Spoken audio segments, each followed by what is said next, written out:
What up, peoples? How everybody doing? Hope everybody had a good day, good weekend. It's been a long weekend. Pause. Very long weekend. I'm tired. Um, yeah, I'm tired.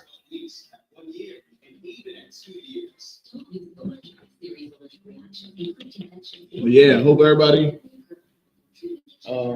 bowled as well as they expected. I surely did not. Hold on, let me turn this down.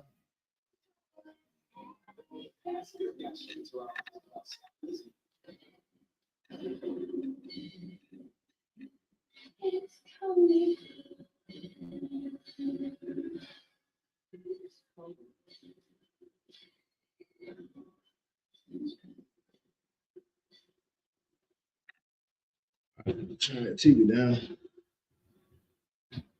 But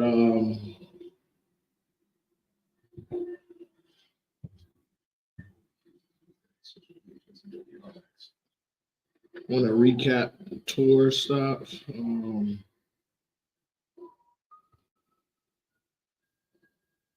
That's funny, Jacob. We're gonna do a recap. I did get all the score sheets. Thanks to everybody who was able to help me get those score sheets. For those of you who just finished watching this Cowboy game, that game was crazy. It was a lot of hard hitting. Pause. But that game was a good game. For those that watched the game, the Bucks and the Cowboys, that was a good game. I was gonna try to come on and watch it the last 5 minutes, but I was not prepared. I don't need a fire stick, trust me, dog. Yeah, trust me, dog. Y'all can have your fire sticks. Don't need it no more. Ooh, there's some good games in mine. Ooh.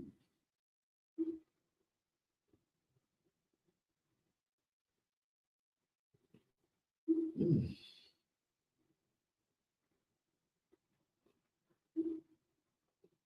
Mm. There's some good games in my NBA games on tomorrow. But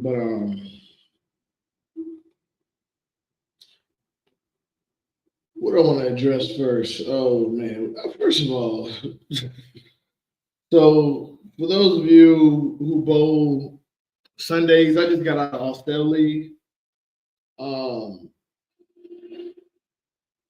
I'm not gonna lie to you, man. Bowlers are weird, man. Um, I, I mean, and it's like it's weird. Like, so we had a situation in the league where we're bowling. I want to address a few things first, Darren. But we we was bowling league tonight, and somebody approached our team captain suggesting or saying that we should wait till he comes off the approach because while he was bowling, he saw a shadow. We already get one lane courtesy. Like, what more do you want? Like, I'd be very confused at a lot of you bowlers that, like, some of you want two lane courtesy, And I'm like, cool, no problem. You want 2 lane courtesy, I get it. You get easily distracted. Squirrel. Like I don't get it. So you need 2 lanes of courtesy for how distracted you get. I get it. Okay, cool. But like to sit there and blame something on somebody's shadow, it was fucking stupid. Like I mean, like I like to sit there and I just don't like you bowlers are weird. And then I'm like, you almost give like you you almost don't want to be that guy to be like, yo, shut up. Like, but it'd be like, what do you think basketball players do when they're at the free throw line? You don't think they get distracted? Like, what do you think other sports, football, when they kicking field goals, you don't think they get like, come on, bowlers. Like, don't get me wrong, I understand certain stuff. I understand golf, I understand, but yes, yes. Like I just do like I'm telling you, a great point, Leonard, because I I I so I don't know if you knew Dwayne. Sunday, somebody came up to our team and asked, could we wait till they come off the approach? Because one of our teammates' shadow distracted him. And it gets to the point where you almost want to be like, man, just shut up. Like, what are you complaining about? But then you be like, all right. You be like, what do you want? Like, it's ridiculous. Soon, like very soon, we're going to be bowling, and everybody's going to have to turn their heads to bowl. Like it's going to be illegal to watch somebody bowl. You're going to have to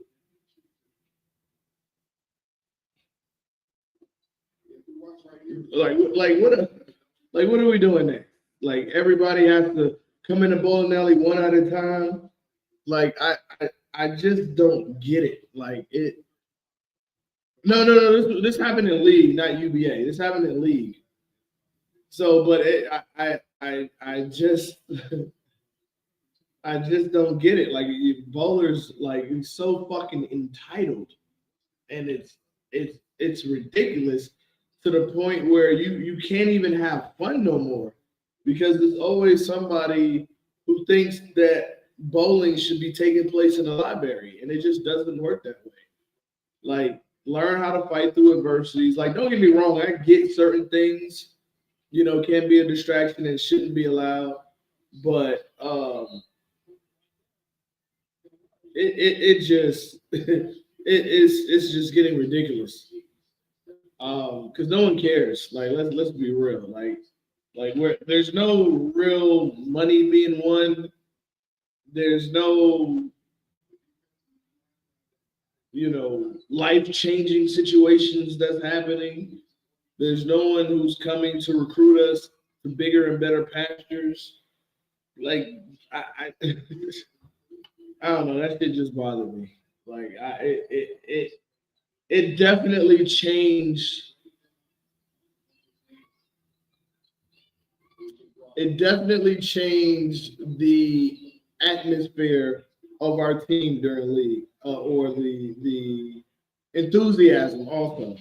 Because I'm telling y'all, it's headed to where you can't even bring birthday cake and sing happy birthday in a bowling alley, or somebody's gonna get offended, and it's fucking stupid. Like I just don't get like what else like, and I think this is why I appreciate the UBA so much, and why I enjoy it because it's really like a no holds barred, and like we bowled Southern Asylum today, and big shout out to Donnie Smith. Donnie Smith shot 819. He was killing it today. Was he was killing it today. Big shout out to him. Um, I just I I was messing with him while he was shooting. I'm telling Donnie, hey, this, that, listen to your wife, blah, blah, blah. And he was yelling back. I loved it. And then at the end of the day, Donnie knows, man, I'm one of his biggest supporters. I love to see Donnie do well. He's a beast. He's a great guy, personality wise. I know he doesn't talk much, but if you ever get to talk to Donnie, Donnie is a great guy. But but we always have our battles with the UBA. He knows I'm going to come with the jokes, and I know he's going to come with the strikes.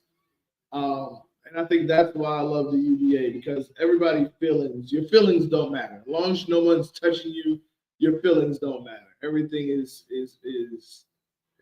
fair game, and it gives you that kind of like basketball, entertainment, football, cheering section vibe. Like I actually love going to the bowling alley and seeing like the college atmosphere. I love seeing the crowd. I love seeing how it is.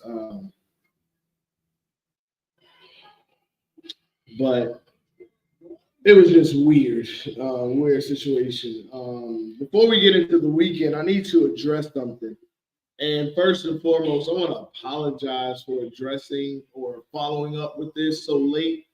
I've been extremely busy.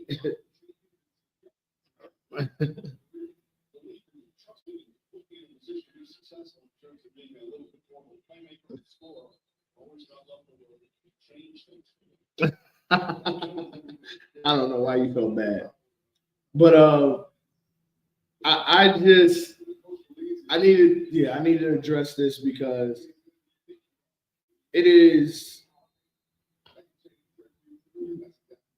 there's a lot of conversations that's been having because of this platform. I think everybody who watches this platform, even if you don't hit the little thumbs up button or hit the subscribe button on the YouTube or stuff like that, I really, really, really do appreciate it, because to be honest with you, I can I can't explain the appreciation that I have for the amount of people that walk up to me and mention this show, mention this platform, mention how entertaining this is, mention just anything that you mentioned, or if you even came up to me and you said thank you, appreciate the show, keep doing what you're doing. I don't think y'all understand how much that means, because, like I always say, the reason why I'm doing this platform is so that we can get the conversation going to change certain things that everyone feels the need to be changed. Um, and I'm not doing this for the kudos or anything. I really do enjoy sports. I feel like bowling is a sport, even though some people don't. I love to compete, and I always want to leave a place better than what I found it. Um, and when I as most of you know, I have kids. I have my daughter, who's y'all well know, who comes in the bowling alley, and she's starting to get into the age where I can start putting the ball in her hands. A little play set to get it going. So when I think about things, I think about my kid being into the bowling world, and how I want to leave it that way. She can have the communities. That way she can have the joy that I have. That way she can be better than her father in bowling, because he sucks right now.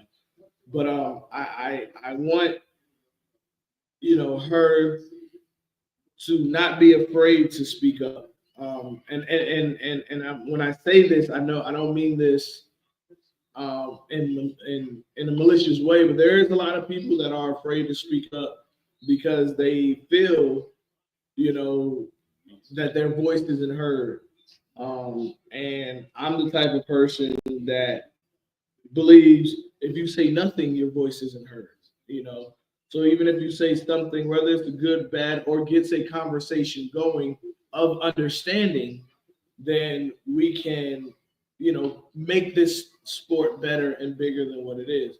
And I'm not the only one doing this. There's a couple of people that's out there doing it that I've seen. And if I'm not mistaken, in 2 weeks, I would have been doing this for a year, which is crazy to me. We're embarking on a year of the outside, which is crazy to me. Um, because those are my friends back home. I have cousins that watch who have no idea what I'm talking about, but they watch.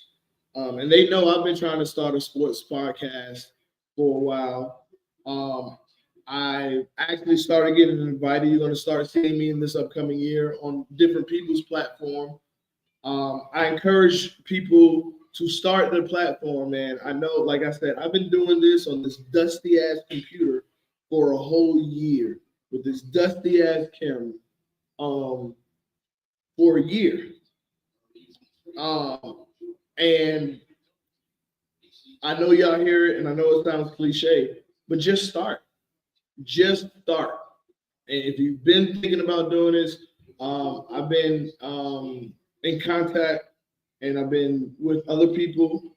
We are going to hopefully this year, not hopefully, we are going to start another show in conjunction with the outside where we're talking about sports. I've been wanting to do a sports podcast for the longest. I need to get with David Clark. I need to get with Dave. But I am I am definitely wanting to do a sports podcast where we talk about all sports and stuff like that. So that is also on the way, and I am extremely excited to do that because that's what I really, really, really wanted to do. But with that being said, and with the conversations that I'm speaking of, my last show we spoke about a gentleman who who we felt like was sandbagging. We talked about sandbagging in tournaments, and once again, me personally, the conversation cannot stop because we have to get it changed because 90% of bowlers that bowl in tournaments and handicap tournaments have the same complaint. And that's what the averages and how the averages should be feeling like or should be handled is it needs to be updated more. It's ridiculous to update it once a year. It needs to be updated, I feel like every month, but if not every month, quarterly. Um, and with Leonard, his name is out there now because he's comment. Me and Leonard Littleton after the show, we had a conversation. We spoke for almost 2 hours. Um, and let me just set the tone for the conversation so you understand. There was absolutely no malice. There was no um, there was no anger. There was no, you know, what's it? It was pure love.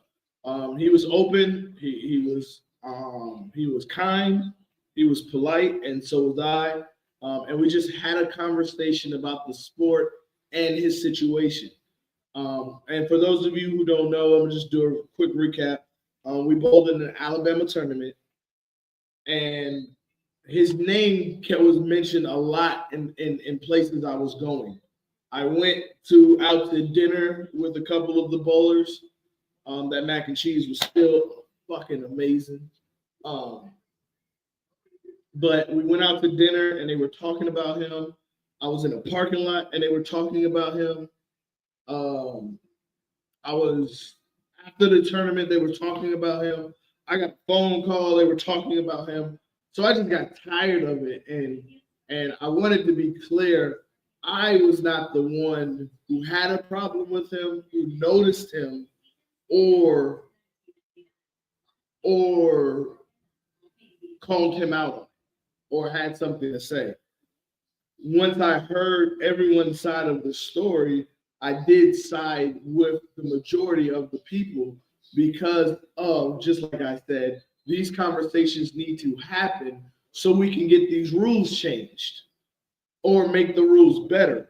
Make people better, make the USBC, if that's what we're going to use, make the USBC better at updating their system, updating averages, updating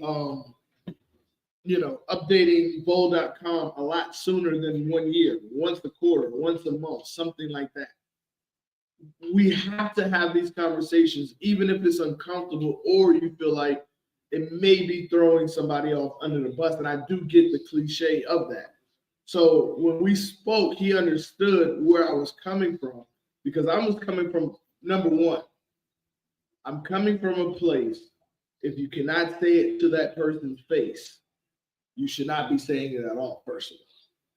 That was another reason why I called him out on the Facebook status. And it wasn't necessarily calling him out. Somebody had already did it, but they were not saying what they really wanted to say. And I'm like, don't beat around the bush. Say what you're going to say directly. I don't think, because for number one, if the USBC makes rules and somebody can manipulate the rules, that's not on the USBC. That is on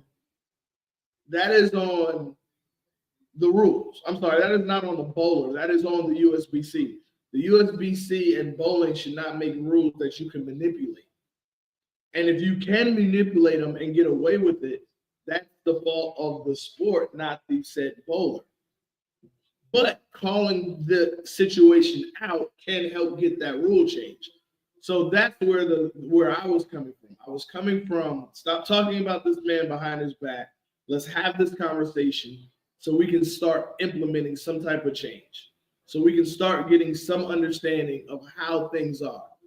So when I talked to Mr. Leonard about the Facebook post, he understood where I was coming from. And then he wanted to tell me his story on why, because I did point out some things of him where I felt like he was beating around the bush also and not being direct with the situation that was happening. So, it was big. But here's the story to answer your question, Jonathan. It was a big difference, but there is I will have to say this. We have to let Leonard Littleton off the hook. We have to. Here's why. After talking to him, one second.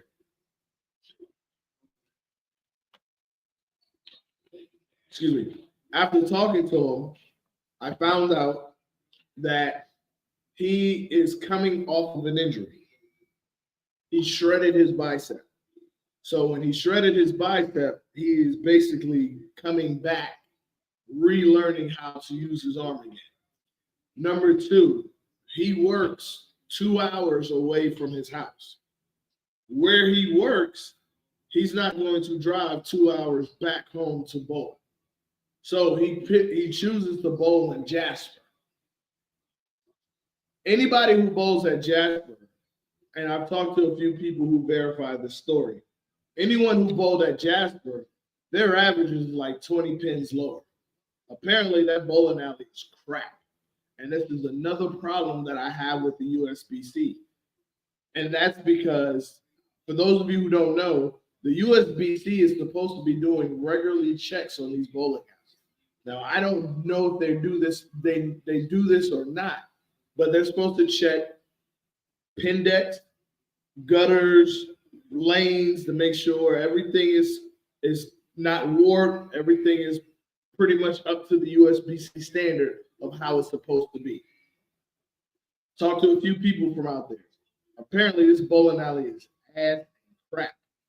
So the reason why his averages are so low is because of this bowling average. Now he's coming in at, I think it was a 179, 175, something like that. But his true average is around a 190. So what happened at the tournament, which a lot of people did not know, who was talking. And if this is another my point also, instead of talking about this man behind his back, and if we would have brought this information to the forefront, we would have known this information that I'm about to tell you. He went to the tournament director and he asked about his average. He's done that, he said, in every tournament that he's done, that he's bowled. So when they went, so he said, hey, you have me here at a 179. Oh, I said they only have one guy that does it, and it's a lot. That's the USBC problem. The bowling alley should not suffer, or the bowler shouldn't suffer because you can't find help. Go look for help. Because I guarantee you, nobody in the bowling alley has ever seen a now hiring sign for the USBC. But anyway, so Mr. Leonard Littleton did go to the tournament director and tried to report his average and say, hey, I should not be bowling off of this average. And they told him that he was fine bowling off that average. So he did his due diligence and went and checked to see if, the average that they were using was correct. So with that being said, I'm issuing a public apology because the comments on the show that we did not know. I'm issuing an apology to Mr. Leonard because we didn't know this, Leonard Littleton. We didn't know this information prior to. And I was kind of harsh because I did feel like with the story, with the information I was giving, and with what I seen on USBC website, I did feel like he was manipulating the rules, and I'm not a fan of it. I can't blame him, but he did his due diligence, and he asked about the average, and he was the one who. He went and asked about his average, and they said he can bowl off of that average. Now, I'm going to be honest with you. Any one of y'all would have did the same thing. What did he say? Oh. He is the one that went and got, to make sure that his average, because this isn't the first time he's been hearing the conversations about it. He also feels like as bowlers, they should have come to him instead of dancing around it. He did appreciate me, bringing this to light, letting him know, I think that's why he wanted to have a conversation with me. And I think that's why the conversation was polite, because he understood where I was coming from about about people talking around him and not talking directly to him about this, because this never would have been a story if those people would have done that. So he did, thank me and appreciated that part. But he did want to say and does want to come on the show, and he's more than welcome, because he wants to let y'all know he is going to be getting better. He's coming to bust y'all ass in every tournament. So I'm letting y'all know that when y'all see Leonard Littleton, he's coming to bowl. And he's coming to bust ass. He said he's been working. He's been talking to Eugene Beeks. He's been talking to Anthony Richmond. He's been talking to a lot of people trying to get better, because I think he's close to being retired. I think he said, he's close to being retired. So his free time is opening up more. So now that he can work on his game. So with that, like I said, with that being said, me on the behalf of this platform, I am apologizing to Mr. Leonard Littleton for being so harsh with my comment, with my comments about certain, because I did feel like he deflected. But after talking to him on the phone, I don't think he deflected. I think there was a story to be told that wasn't told correctly, and he wanted the story told correctly, because he didn't have to call me. He didn't have to ask me. He didn't have to, say anything. He could have, just had words when we met, blah, blah, blah. But like I said, when I talked to him on the phone, he was very kind. He was very polite, and we had a great conversation. about the rules, about his situation. Like I said, he shredded his bar step, so he's coming back from an injury. He also talked about his equipment. He also felt like he didn't feel like he didn't have the right equipment. He had problems with his equipment. He finally had somebody take a look at it when they noticed it, and then which got him into his pro shop to have a conversation with his pro shop operator. So now also his equipment is matching up to his game. So that's another reason why he is getting better. So I want to applaud you, Mr. Leonard, for being a gentleman, not being upset, understanding what this platform is for, understanding that that conversation needed to be had, and understanding that even though the comments that I made was harsh, it was for the greater of the sport and not at him directly. So once again, I just want to issue a public apology to Mr. Leonard Littleton. I am going to write something on Facebook too because it was the comment, and the post grew because of what I did. So I'm going to be in the fact that I made a comment on here. I'm issuing a public apology, and I'm going to apologize on Facebook with a full description also, because that's what got this started. And he deserves that because like I said, after talking to him, I can't fault nobody for going to the tournament director and saying, "Hey, I think my average is wrong," and they're saying, "No, you can still bowl off this average. It's correct." He did his due diligence. So if anybody has a problem with that, like I've been saying, take it up with the USBC. Let's figure out whether the conversation happens with me or without me. Let's figure out how we can fix this sport, because it's dying. Let's call a spade a spade. It's dying. The bowling centers are trying to stay afloat, so they're doing all they can to stay afloat, and it's just a money grab. For the life of me, I don't understand why y'all don't have a salad on your fucking menu, but you expect us to buy all this greasy ass unhealthy food. Like, put a salad on your menu. Listen to your people who are there often. You already sell to open bowlers. Figure out what the food that you need to have there to sell to your league bowlers. Like, because I'm not gonna lie to you, most of my migraines come from being irresponsible because I don't eat before I come to the bowling alley because I'm be so busy, and I don't want to eat the food at the bowling alley because I'm chicken tendered out. I'm chicken tendered honey mustard French fries out. I give me something. Give me a salad. The salad isn't much. Like, I just need something different. Like Stars and Strikes, I can get a salad, I can get a wrap, but I'm not paying $60 to bowl 2 games of Stars and Strikes. I'm sorry. But yeah. So with that being said, Dougie Vision. We had Dougie this weekend. Shout out to all the winners. Shout out to Dougie for coming through. I don't know if Dougie had the help that he had the last time he was here. And this is no knock on Dougie. I just think he was extremely busy. But Dougie Vision did not feel like the old Dougie Vision because usually he'd be walking around, he'd be interacting with people, and he was doing a lot of work this weekend. But I think everyone still had a great time. I was trying to get a little shit started talking, but it just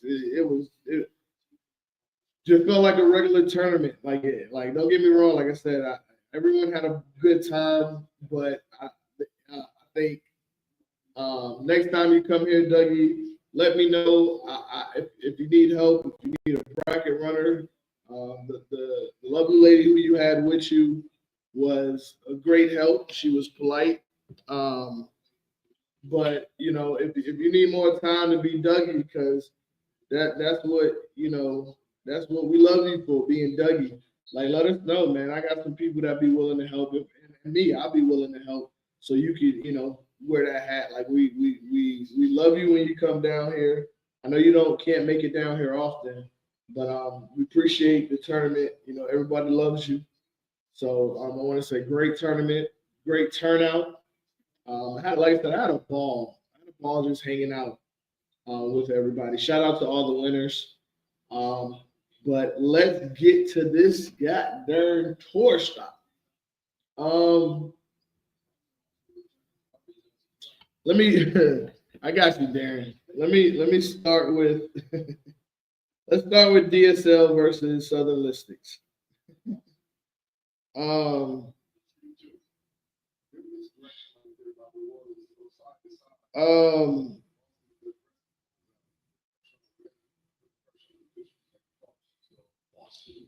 I'm trying to find something nice to say. Trying to find something nice to say. DSL is DSL. They're DSL. I know we talk a lot of trash. My inbox, my phone number. Ask Miss Jones. Miss Jones will tell you. Hey, Alex will tell you. Hey, I'll call me. Call me. Call me. I'm telling you, hey, ask Freddie. Ask Freddie. Me and Freddie talked a lot last year. And look where his team is at. Like, yo, I'm DSL and Southern Listings. DSL won 34-6. This was 34-6. Hey, Dwayne, we're calling 34-6 from here on out a gentleman's sweep. That's what we're calling it from here on. If you take under 10 points from at a door stop, from here on out, we're calling that a gentleman's sweep. That's what we calling that. That's what we calling it. Under 10 points from here on out is a gentleman's sweep. So DSL with the gentleman's sweep of Southern Listings. So let's see. Big shout out. Oops, I did screen record. Supposed to lock it. All right, big shout out.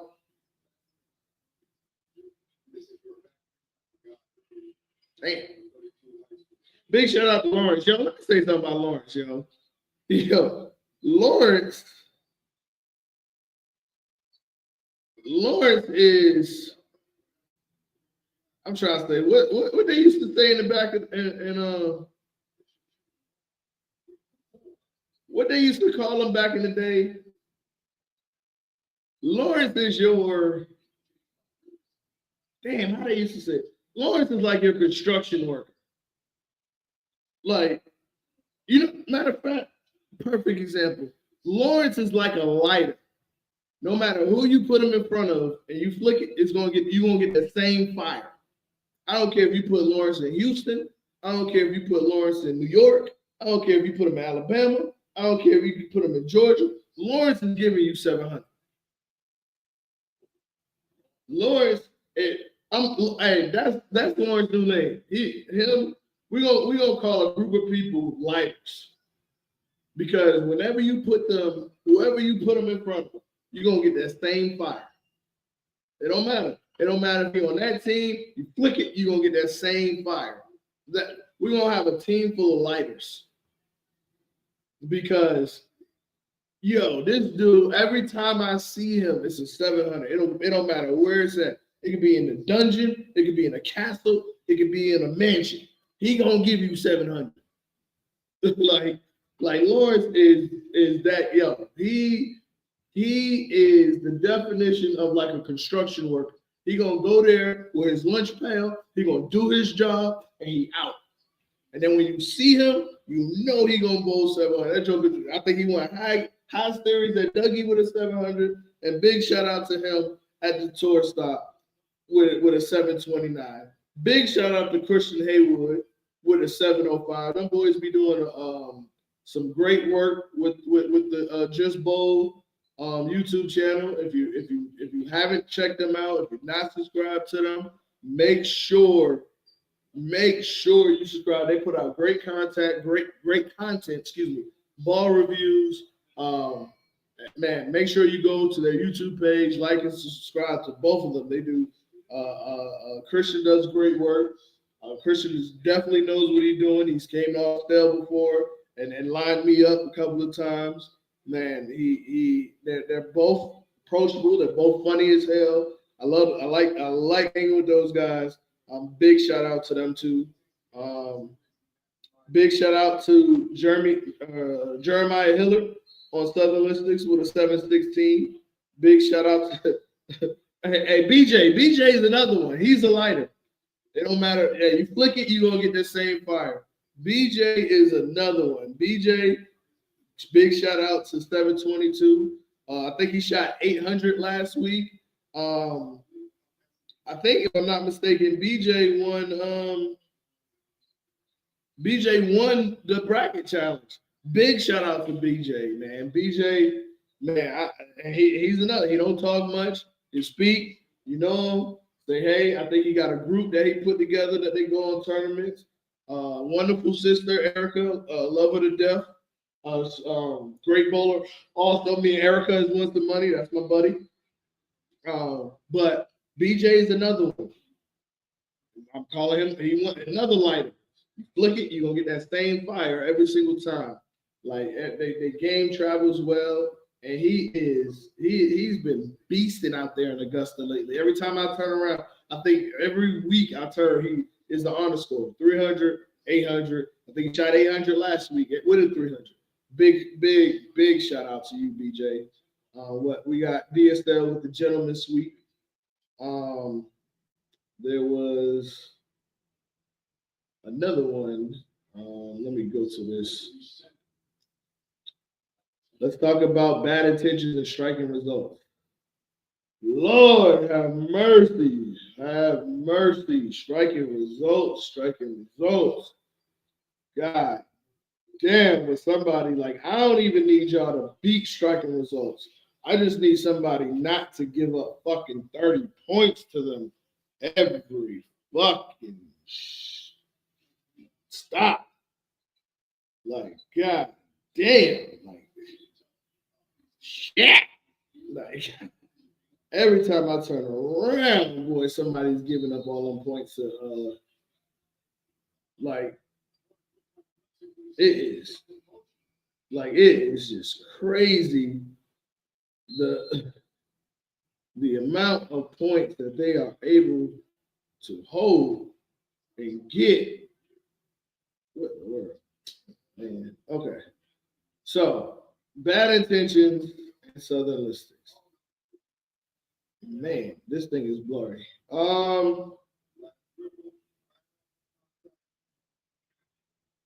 Matthew Kyle with a 728 on bad intentions. Oh, no mind. Take that back. That was with handicap. Taking my props back. But you did shoot 698. I'll let you have your shout out. I'll let you have your shout out. Yeah, fact. Tavares, that is a big fact. I can't keep that ball out my hand. Pause.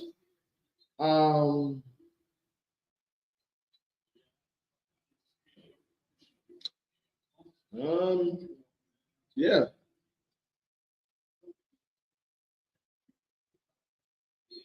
$30-10.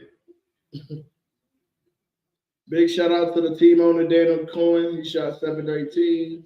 No, he didn't. He shot 692. I'm sorry. Their score sheet looks a little different because I think they created this, but this is dope. I like how the score sheet looks though.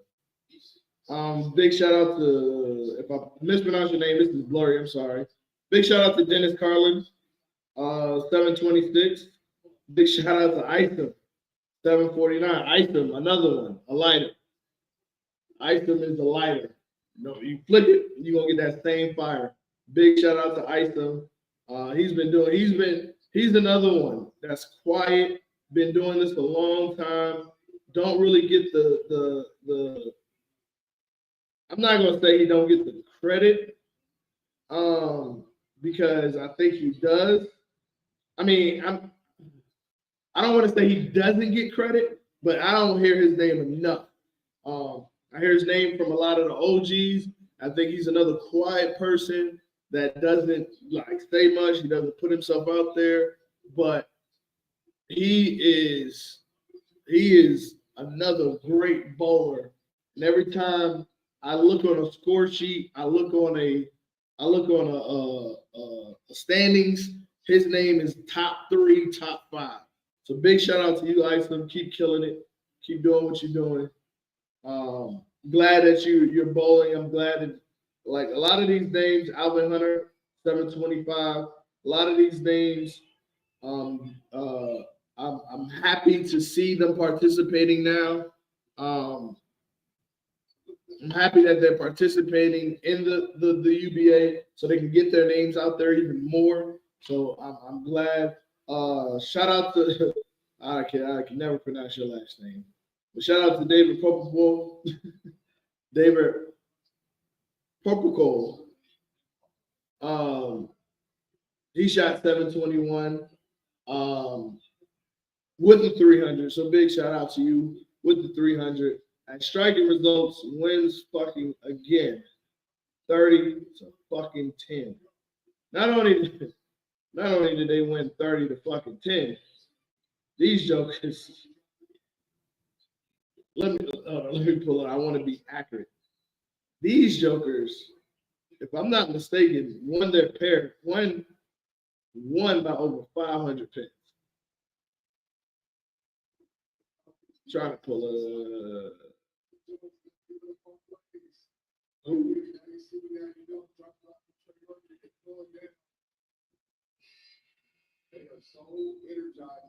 Yeah, where somebody deleted.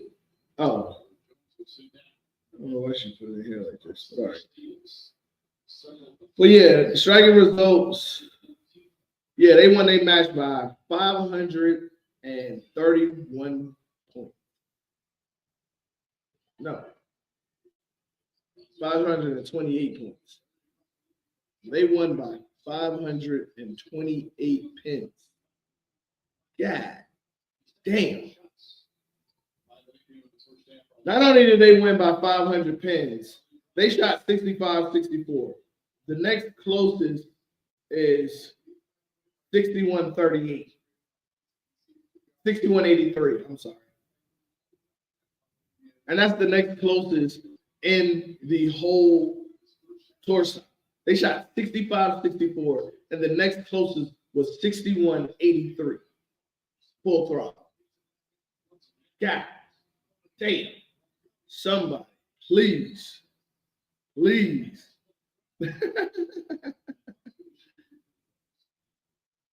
Somebody, please. And then who they got next up? Let's see. Who do they have next up?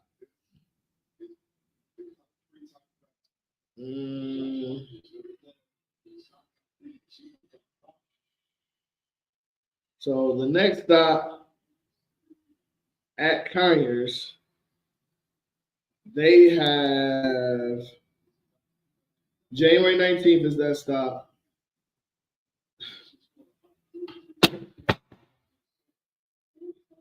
Oh. I mean, I ain't gonna lie. This schedule is making it virtually impossible to catch them. So the next stop they got Southern Listics. Hey, y'all heard me say it. Y'all heard me say it. They're winning the division. They're going to be extremely hard to catch. Don't get me wrong. I still think we can catch them for the division. But the task that we're going to have to do to catch them, it's going to be a hard task. But if I'm being honest with you. So we're gonna get into that. I don't want to jump too far ahead. Let me finish with these. Let me finish with these first. So and then we'll get into to how I think they can be caught. Um, who else we got next?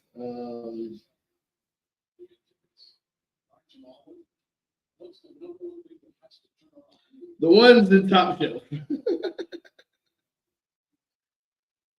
Oh my, Alex, man, you know you're my guy, man. I love you to death, Alex. I love you to death, boy. I love you like cooked food. But my G, my G, my G.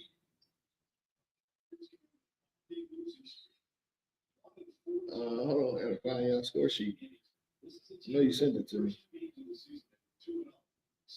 So I have a little problem with what I saw out of both of these teams.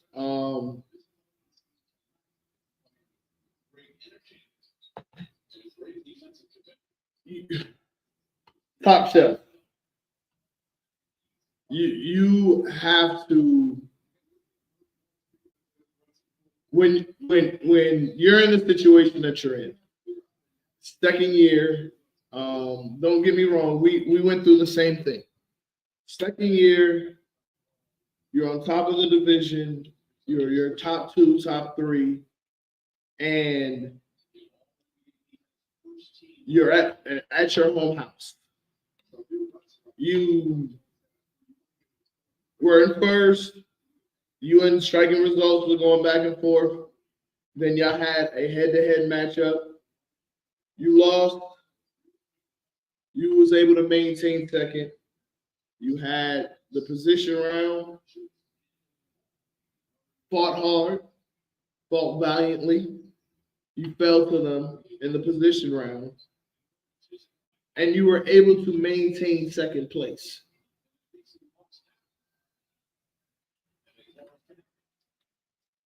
The UBA gods are looking out for you, but you're not looking out for yourself. Randy said Southern is everybody home out. That's because it feels like home in there, Randy. I ain't gonna lie to you, Randy. I don't bowl there well in Southern, but I love the feel in Southern, man. What you built is fucking amazing. This the atmosphere feels like a bowler's bowling alley. So you are right. That you are right with this. But with Southern being the one's home house, your mindset should always be protect home house. I looked at your lineup. You and Alex, you and the ones have been no, you and Alex, the ones haven't even been in this conversation because Alex have a personal vendetta against y'all, which is stupid. But nobody can tell that boy nothing. But there's not one person that feels the way he feels um about his situation with Top Shelf. It's stupid. You can't blame nobody but yourself. But anyway,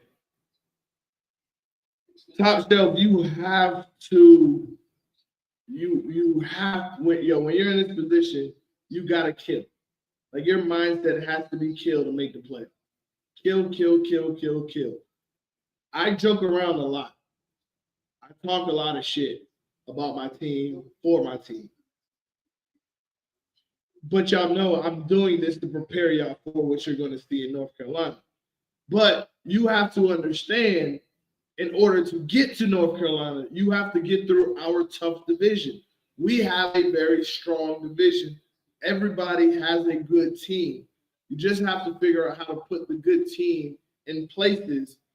And if you're trying to bowl people often or more or have more people or bowl everybody, you still have to put people in place to succeed. I see a lot of people who I've asked to join the outsiders who have not, who turned us down respectfully and joined other teams And then I see them on these other teams, and I'm like, they're not using them right. And then they get in these tour stops, they don't bowl well, and then you don't see them no more. And then it's fuck the UBA, or I'm thinking about switching teams, or like you have to know where to put these players. You have to know where, if you have a bowler, that's all I'm gonna say. You have to know where to put your bowlers. You have to. So I saw what you tried to do, Top Shelf. That is not the place to do it. You know what I'm saying? You have to put yourself in a position when someone is coming at you like that and you have a rival. For example, everyone knows us and DSL was a rival. They're going to put their killers against us. We're going to put our killers against them. May the best team win. Same thing for us in Critical Role. We have that respect and we are that competitive because we see each other a lot. So we talk shit a lot to each other, playful, but we're putting our best against them because we know who's on that roster. When it comes to Top Shelf, I don't feel like y'all put y'all best out today. So for people who's wondering what the fuck, what happened, what are the results? You can't talk shit, Alex, and then it ends in a 20-20 tie. Like, and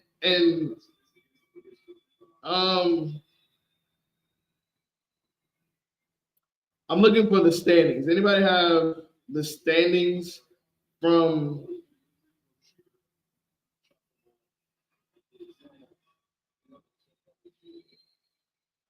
That's crazy, Tyler. I just saw what you posted. That is crazy. I got you, Tyler. I'll bring you on in a second. Hold on. The lineup that you had, I questioned it when I saw it. I just think that, like, when you have a lineup and I see the rivalry that y'all are building with the ones and what Alex is trying to do with y'all, as far as the rivalry, you have to put out a better lineup than that. You have to go into your home house like, I'm going to kill. I'm going to kill. Y'all were in third place. Yes, I think, because yeah. Y'all were in third place. The ones is in sixth place. The ones was 14 points. 16 points away from you. They're 16 points away from you. So that means 32 points. It switches. 32 points, it switches. Like y'all, the division is too close to be playing. It is way too close. So you have to understand, as a team, as the leaders, y'all have to, you're in third, but 1 through 6, 3 through 6 was a 16-point difference. So 32 points, and now it goes like that. So that 20-20 tie for you officers of what's the face? That's, I hate to say it, both squads. It's unacceptable. And the reason why I'm saying both squads, because Alex, you can't You can't talk shit like this in a 2020 tie because your scratch squad and the squad that you bowl both got 10-0. You got saved by a pair. And if I'm being honest, trying to look at these scores,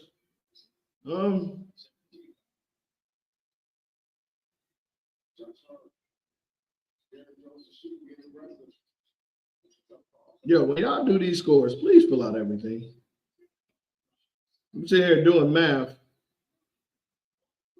Yeah, if y'all to put that squad that did 10-0 them, if y'all to put that squad out, hold on, yo.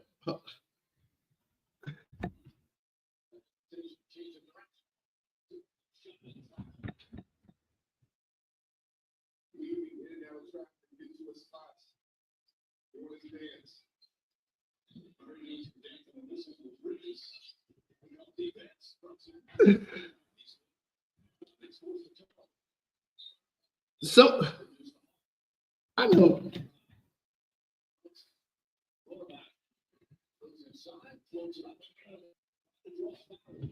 I can't be reading this right. I know goddamn well somebody didn't shoot a 481 in your fucking tour stop. And as many people as y'all had on that back row.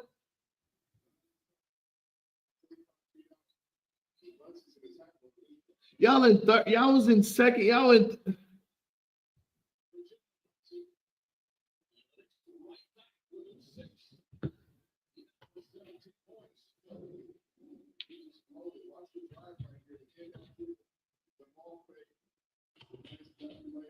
Somebody please tell me I'm lying. Somebody please tell me this. Somebody please tell me I'm not reading this.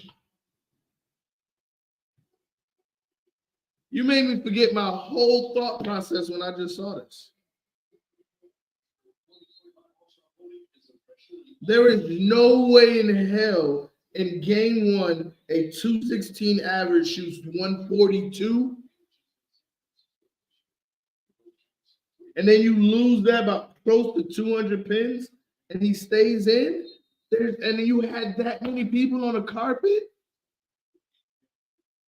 This isn't on your teammates, Tavares. These are on your officers. This is on the people in charge. That's not on him. Because if I'm in there, it's for a reason.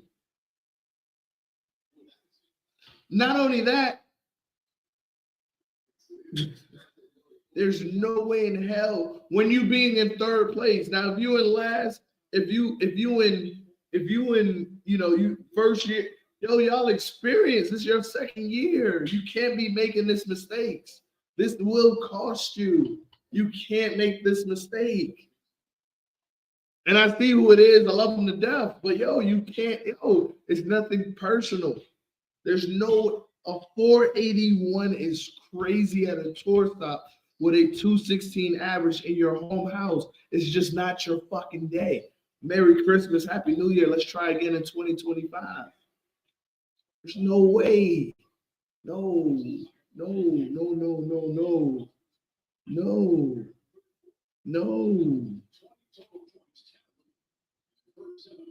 Because I'm telling you, Alex, I'm telling you, the ones, if you put this pair as the scratch squad, you don't win. You don't win. If you put this squad in a scratch squad, y'all don't win.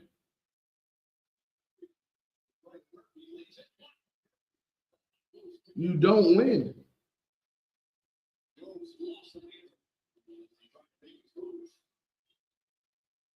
And then the people you have on scratch, I see why y'all got 10 of those. But hey, I just mind my business. And then another thing, dog. Another thing, homie. You can't talk. Yo, I talk the shit. You want to know why I talk the shit? Because I know my team is a bunch of killers. Martrell is not there yet. So Martrell just I got the mouth. That's I know where my strong point is, right? But you can't call out these people. You literally called them out, made a Facebook status, and called them out, and then proceeded to shoot 555. That is crazy. That is crazy work. That is crazy work. Oh, this okay. The sub, okay. I got you. So somebody didn't show up or something, and they made a sub late. Okay, don't worry, Tyler. I'm gonna bring you on. Hold on. Let me get through this because this is crazy. This every time I see something, it's just crazy. Um,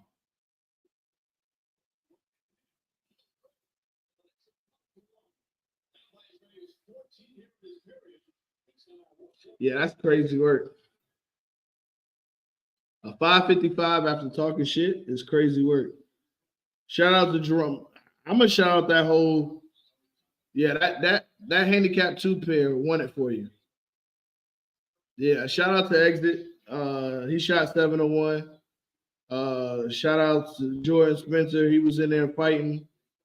Like, I mean, well, they didn't really have to fight because top shelf, they laid that pair down for him. But I'm gonna be real, if that pair was the scratch pair, they would have lost. The ones would have lost, and they would have lost bad.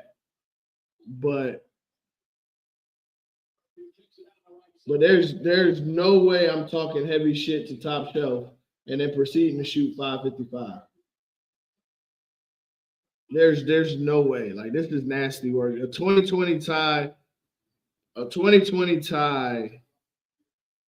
is crazy. Yeah. Yeah, 2020 tie is crazy. Looking at these scores. Like top shelf, this is the same thing that y'all pretty much did with striking results. You won, and then there was one pair you lost big. So it's like you're putting together two good pairs, and then the other pair is just like. Let me say big shout out to Bianca. Bianca shot 246, 217, 201. I'm shutting my mouth on that. I'm shutting my mouth on that one. Yeah. This shit is that's crazy work. Let me hear him going on because I want to bring Tyler on because we gotta talk about that. Full throttle, critical role. Critical role, love you to death. But I have no idea what the hell y'all doing. Love you to death. Love you like cooked food. But I am.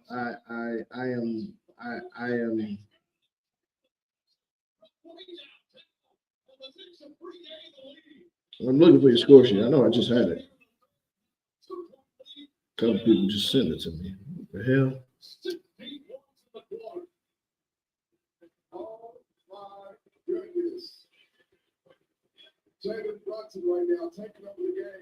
Mm-mm. I'm still tripping over that 487 or 4 or whatever. Woo. Okay, so we got critical role, full throttle. Um, Full throttle one, 2812. Emotional day. Emotional day. Um,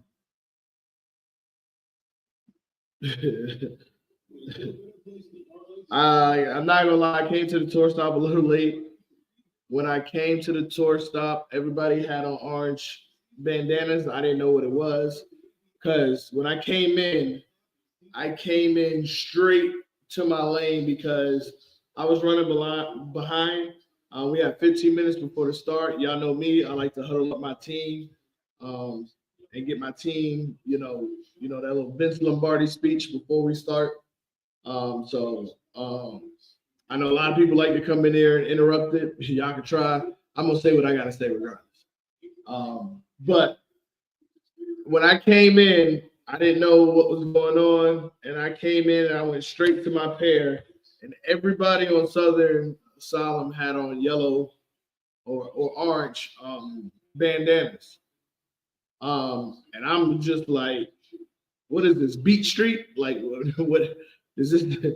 What is this? Did y'all just start a gang, Tropicanas, or what? Like, but then I found out it was for Spider Monkey, um, and it was a very emotional day. Um,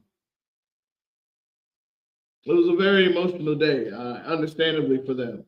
Um, it was very, very, very, very loud, very, very loud. Garland definitely brought the energy. Um, I did feel like Critical Role had a good lineup. I felt like they had a real good lineup. Um,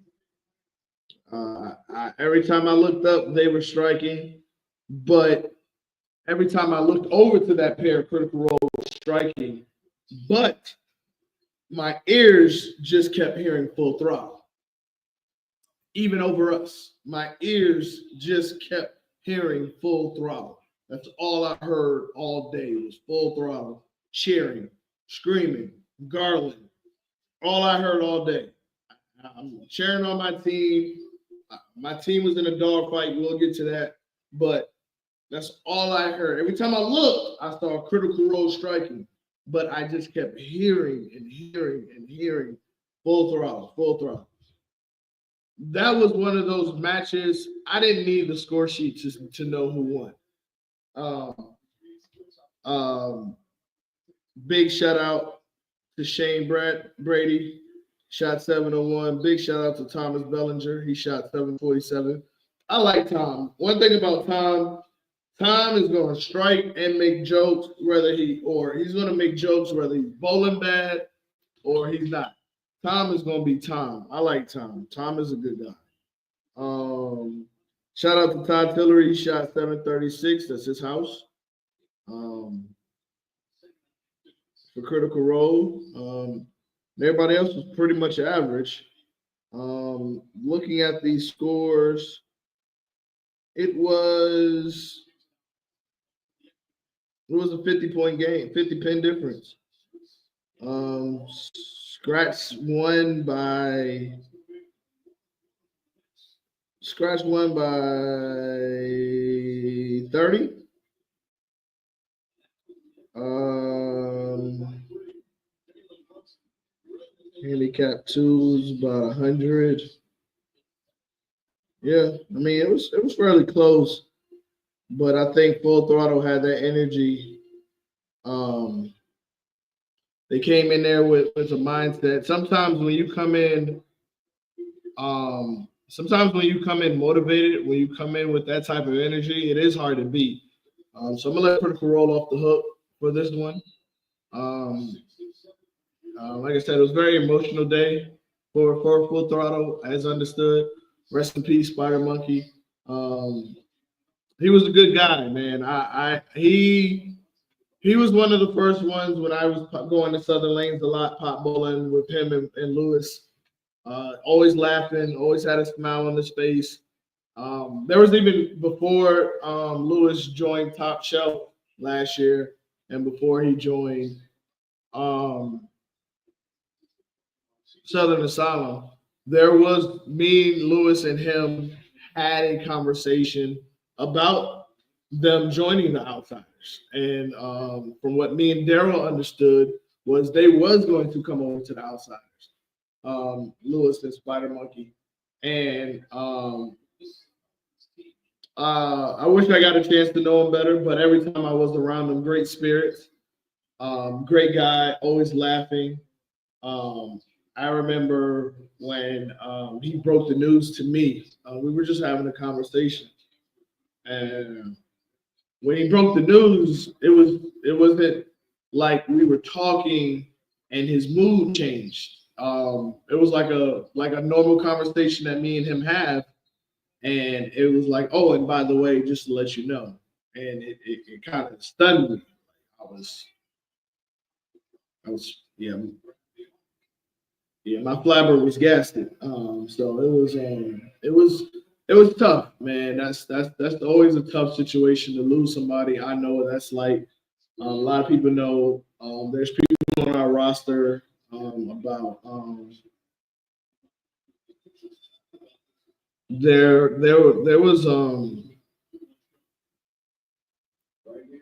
there was a couple of people that we lost on our team. Patrick being one of them who was not only a big influence in the bowling world, in my bowling, but was also an influence in my life. When I moved to Georgia, Pat was one of the first ones I actually let in. And I don't, people who know me, I don't really let a lot of people get personal with me. And when I say personal, I mean like actually come to my home. Um, and Pat introduced me to a lot of the people outside of bowling who helped me mentally now. Um, we have great memories of Pat, so I definitely understand what this loss feels like. Um, a lot of people don't know I actually got to spend. Um, I was actually with Pat on his last days. I was going to the hospital um, with him. I mean, while he was there, sitting with him for a couple of hours. It was so I definitely understand what they're going through. I pray for your team. I pray for the families. I pray for because like I tell people, grief is not nothing that there's a book on.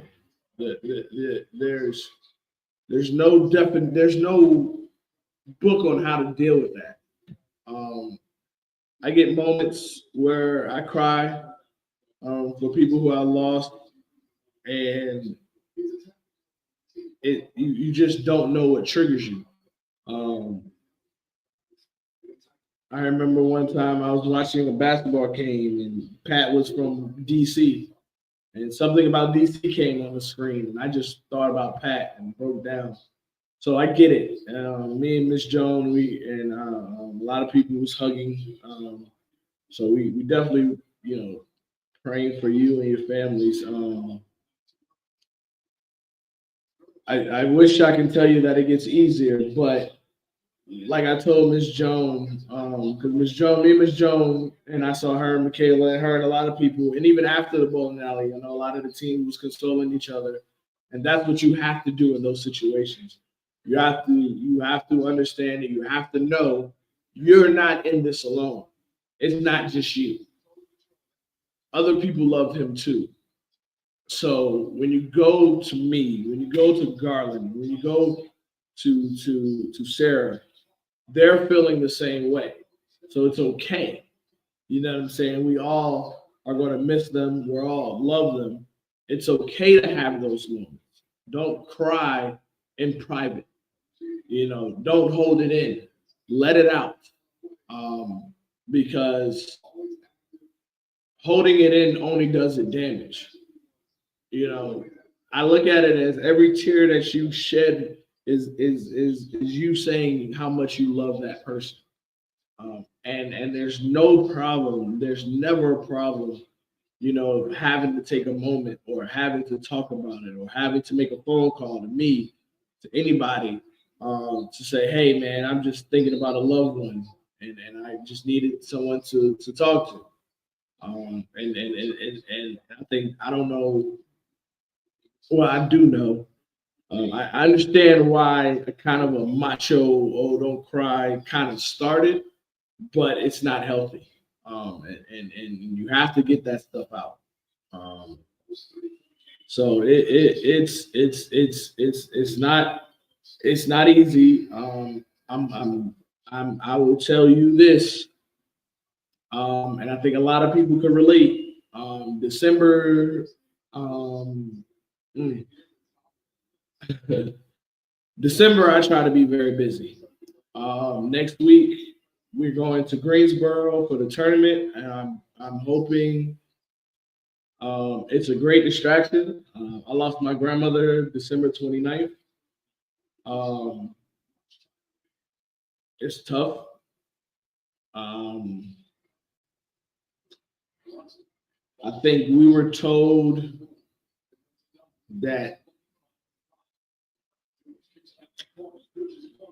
we were told that she wasn't going to make it. I think, like, I want to say right before or right after Christmas, and I feel like my grandmother held on just to see certain people. If I'm being totally honest with y'all, I feel like my grandmother let go because my grandmother was always the type that didn't want to feel like she was a burden to people. Like she didn't want you to be taking care of her. She didn't want you to be worried about her. And I strongly believe if she knew or if she didn't have that burden on her, feeling like she was a burden to us, she would have held on a little bit longer. But I do feel like she completed her task here. She got to meet her great granddaughter, one of them, who is just like who looks just like her. And it's tough. My family dynamic is very tough. So my grandmother, they used to call my grandmother sister because she was everybody's like it was welcome. It was like welcome. My grandmother was very welcoming. My grandmother took care of everybody. So I mean, and I'm saying this to say that it's all right to have these feelings because you're not in it alone in this world. Um, and it's tough, man. Like I said, I'm not going to sit here and act like it's not. My grandmother was cremated, and she's here with me now. I keep her with me. She goes with me everywhere we go. See, I told y'all my people be on here. Um, she goes with me everywhere. My grandmother, um, and I'm not ashamed of it. Some of my family members they don't like it. I could care less. No, it wasn't your grandmother. Um, hold on.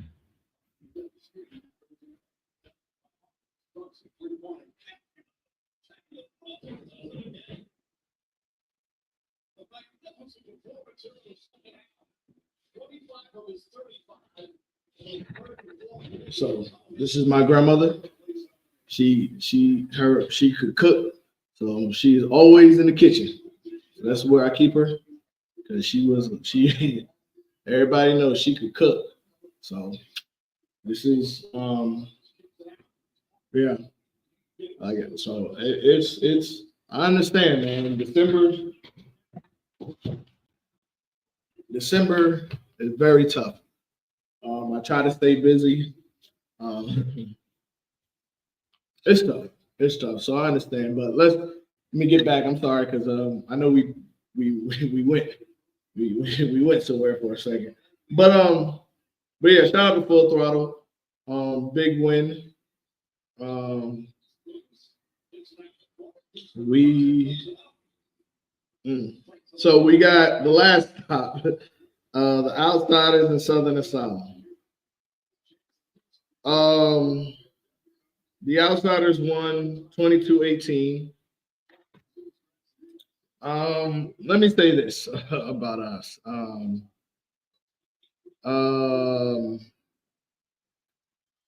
we every time we play Southern Asylum, I think it comes down to within like 40, 60 pins, like or less. Like it comes from a spare here and there. I think the last match we won, I think if I'm not mistaken, in Greenville we beat them by like 20, and then in the stop that we never want to talk about because of the oil machine broke. Um,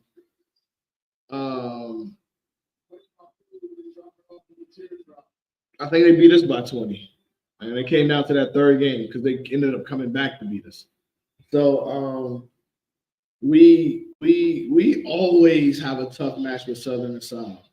And when I tell you a dog fight, first of all, once again, big shout out to Donnie Smith. Big shout out to Donnie Smith because Donnie Smith I ain't gonna lie. I'm gonna figure out a way to distract him because Donnie Smith always shoots well. Period. He always shoots well. Period. Like I don't care. He always shoots well. But but we man, he shot 300 first game. Big shout out to him, and then shot 820. He is a beast. And I'm gonna figure out a way to distract you. I don't know what it is. Some tickle your feet or some shit. You find out what your favorite food is, and I'm gonna cook it on the lane beside you or some shit. I gotta figure out a way. Um, gotta figure out a way to distract this brother. But big shout out to him. Because that scratch pair once again was a dog fight. Um, the middle pair, that middle pair was a dog fight too. Big shout out to Kenneth Corley. He shot 700 on the nose. Big shout out to Chris Kayak. He shot 743. You know, they were balling. I mean, they were balling today. Kenneth, that was the first time I actually seen you bowl. And let me tell you something about what I seen from Kenneth. Man, if that Joker see one strike, it is a fucking wrap. It is canceled Christmas. Because every time Kenneth will start like nine spare, strike, sheet. Like it was crazy. Like he found one strike and five came after. Like that dude, like when he finds his line, he finds like good night. Like that was the first like big shout out to him. They won that pair 8-2, but that was a dog fight too. Um, I think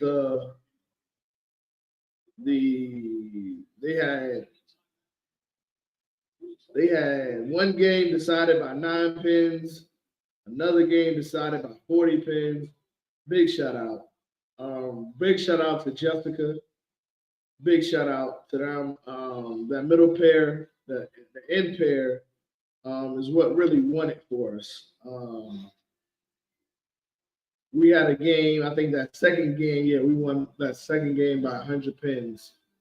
And Jessica, she just looked so comfortable. Now, big shout out to her. There's not much I can say about this match, but it was a dogfight. And hold up, Tyler. I'm about to send you the whistle face. I'm about to send you the link, Tyler. One thing I'm gonna send it to you in Facebook Messenger. One thing I'm gonna say is looking at our schedule and who we bowled, we've definitely had the toughest schedule out of the bunch, out of the tour stops. Some will argue and say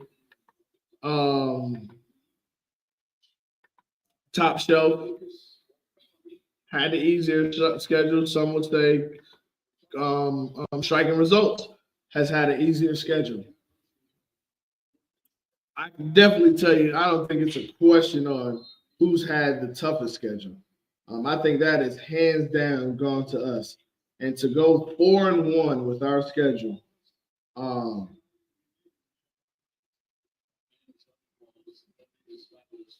did I do that like this? I will take it. I will take it.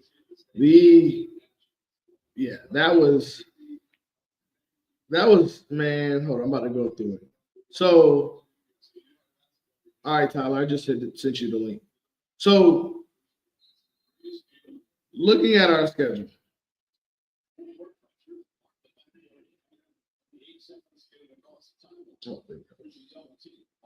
so we started the season with the ones with all their handicap at Forest Park, their home house. Well, yeah, it's their home house. So we lost that matchup, first match of the season. Then at Austell, we bowled Critical Role. Critical Role is a great team. Number one, they're even They're also a great team at Austin. We ended up beating them there. Then the next match we had DSL at number three. Third stop, we had DSL. Fourth stop, we had DSL again. And then fifth, we had DSL, the third stop at Lilburn with that. Then we had DSL at Norcross, then followed by Southern Asylum at Southern. Yes, we've had a very tough schedule. So we faced last year's playoffs, division winner and playoff team. Then we faced them DSL twice. And beat them. And then our next stop is that we got our next stop at Conyers. We have Full Throttle, another good team that is up and coming. I haven't seen a standings yet. We had a projected standings, and I think with the projected standings, Full Throttle is whoa. All right, Full Throttle is sixth. No, I'm sorry. There's a 1, 2, 3, 4-way tie for third with Southern Asylum, Top Shelf, the Outsiders, and Full Throttle. We all bad. And the ones are 6 points behind us. That is crazy how tight this race is.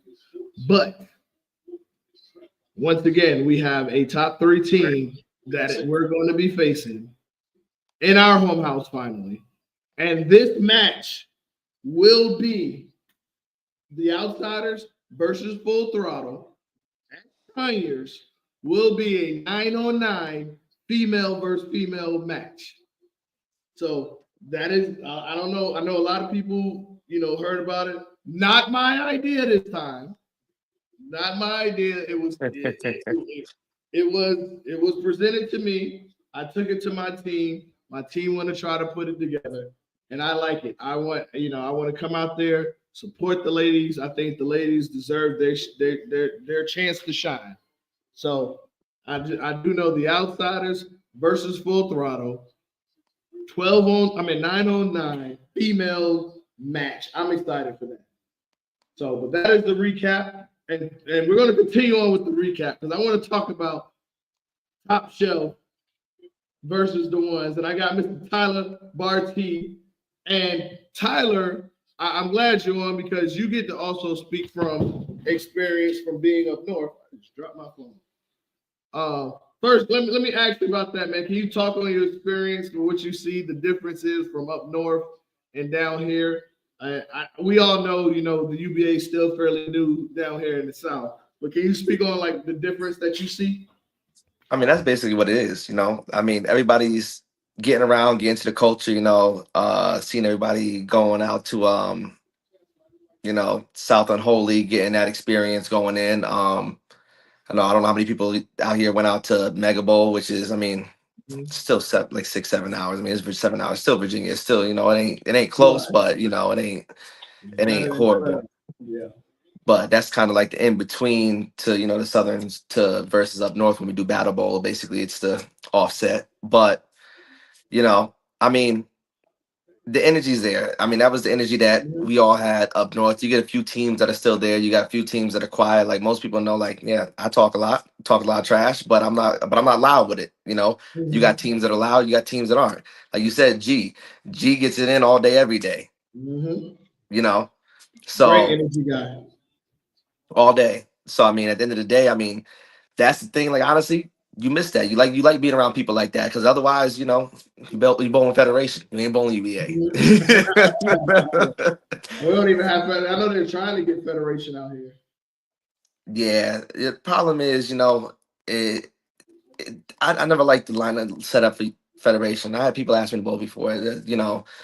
This setup of the Bakers. It just seems like a long day of. Very long day. Yeah. Said might as well bowl. You might as well go bowl on a 6-man league, which we don't have, but you might as well go bowl 6-man league if you want to do that. You know what I mean? Like it's crazy. 6-man league would be crazy. Yeah. Yeah. And then But I I mean, even see the I don't know their format, but I'm starting to see the big league pop up around the South now. so I know the guy that runs Big League, Mhm. Tommy Montilli. Very cool dude, very fair, does everything. He ran House Shot Heroes tournaments. I don't know if you ever seen any of those pop up on Yeah, people yeah. going at from up north. Okay, so that's Tommy and them. Tommy moved down to he's in South Carolina, North Carolina. So but that's him. Oh, okay, They're okay. the founders of Big League, and so they're moving their way down and getting more stuff down here. He runs tournaments over there in North Carolina, South Carolina, over there towards Myrtle Yeah, Beach and yeah. stuff like Now I that. know the name. Now that you said that, yeah. Yeah. So good dude, fair tournament director. You got to go bowl with. But yeah, it definitely there's a lot to the culture, and seeing the stuff down here, say it brought me back because I was like, yeah, I said I've been bowling UVA for about 7. I've been bowling UVA since damn near it started. I said the people that bowled Battle Bowl back in the day, they know when UVA used to be at it was at Carolier. And only Mm. people that know that it's Carolier because they don't call it that no more. It's a Bolero now. So Bolero North Brunswick, but we all know that we call that Carolier. Um, but yeah, it goes back to they held it there for 2 years and everything went down to Delaware's where Battle Bowl is held at now, the North Unholy, because it's not too far for it was originally based out of New York. It's Right, from New right. York. So, running up north and then working its way down. So it's kind of in between, but it's not too far south. But definitely definitely like the energy, seeing out here and stuff. Yeah. But it's We definitely trying. bring me back to the old days. We trying. I'm trying to bring the energy because like I said, I've and everybody knows I've traveled, so I've got to see it, and I'm trying to get the teams down here used to it, with it, to give the energy so they're not shell shocked when they go Yeah. to Battle Bowl or make the playoffs because it like I mean, and yo, when people you are in get up your in there, face. yeah, that's exactly how it gets. I mean, and when we bowl, like, you know, everybody bowls Unholy, they got what 28 lanes in the house for South Unholy here. So that's and you about 3-man teams, yo. We go to Battle Bowl, 60 lane house. Will every lane will be full. 4 people a lane, the whole house. I mean, pots, bracket, shit talking. It's and they got 2 bars. That place be lit. Yeah, I can imagine 60 lanes. Good grief, Yeah, the whole that house is is full. Everything that sells out all the time. I mean, every squad gets sold out. Like, I mean, we're getting ready to. They're gonna get ready to do North Unholy. The it goes out on the 30th. So we got know some people from down here that are gonna travel up with us and bowl Unholy up in there. But yo, literally, you're talking 6:04 is gonna be sold out, and damn, tabs are gonna go out at 6. I mean, it's gonna be done. If you're not ready, you ain't getting in. damn. 6 o'clock and then 6:04 is sold out. That is crazy. The main squads will be sold out. The midday squads, Saturday, all of that stuff. Yeah. That is crazy. All right. So what? Let's get the people what they wanted to hear. So y'all y'all pulled out a 2020 tie, with one of your teammates shooting a 481. So what? Now you say you had to make a sub Yeah, so they pre-season. made this. They made the sub before we started, so we used our sub. Basically, there was miscommunication. Somebody misread a text message, didn't see that somebody was running late, so we made a swap from the original put in lineup and put the sub in. So that so, but when they showed up, we decided to still honor their spot. So basically, the lineup was changed before start time. So the rosters submitted. Can't make no changes unless it's going to be the sub. But we honored that person's spot and gave them the spot, so that basically takes the sub out of play. So yeah. So when somebody goes 140, 70 pins below average, we hope that they're gonna turn it around, but we can't do anything at that point in time. Nah, because they did not turn it around. Yeah, and then yeah, no. And I ain't gonna lie to you though, looking at this, I mean, it was a 1 point game at that third game. Like that No, he the second shot in the 10th. Anchor Mike needed 9. I'd already done the math. I was sitting in the back. I said, that's our 22-18 split right there. I said, if he doesn't go Yeah. 9, I said it's split 20-20. I already had the pin count sitting in the back. I'm sitting there laughing because everybody's down there trying to add up, and I'm like, bro, we lost by 1. Y'all won. That's it. I'm like, it is what it is. Yeah. I'm like, unfortunately, it was one of those days where the people that, it's one thing, people don't match up, and you got people that are struggling, but they're spread out. But when they're all on the same pair, and then you got guys, I mean, my man's went, was it 297, 298 or something? And then we're going against us, and we got the guy across from's going 150. I mean, you got a lot to make up for. Because I'm looking at this. Okay, the first game was out of hand. The second game was disrespectful. And then the third game, y'all had a fighting chance, but even putting in his blind, y'all would have lost. But the other two pair and the scratch pair. Now let me ask you on a personal level. Not a personal level, but you're a very talented bowler. On here you average 228. Do you look at the sheet before you bowl? No, I never look at it. Never look at it. Where's my spot at? I do what I got to do. I mean, honestly, I did so much bowling this weekend. I was hurting. I was walking on one leg. I said, anybody that looked over at me through the first game and a half, dog, my head was down and I was grimacing in pain. I could barely walk for the first game and a half. Because the reason why I asked you that is because I'm looking at who they had on the scratch pair. And I was wondering, were you licking your chops when you saw their averages on this scratch pair?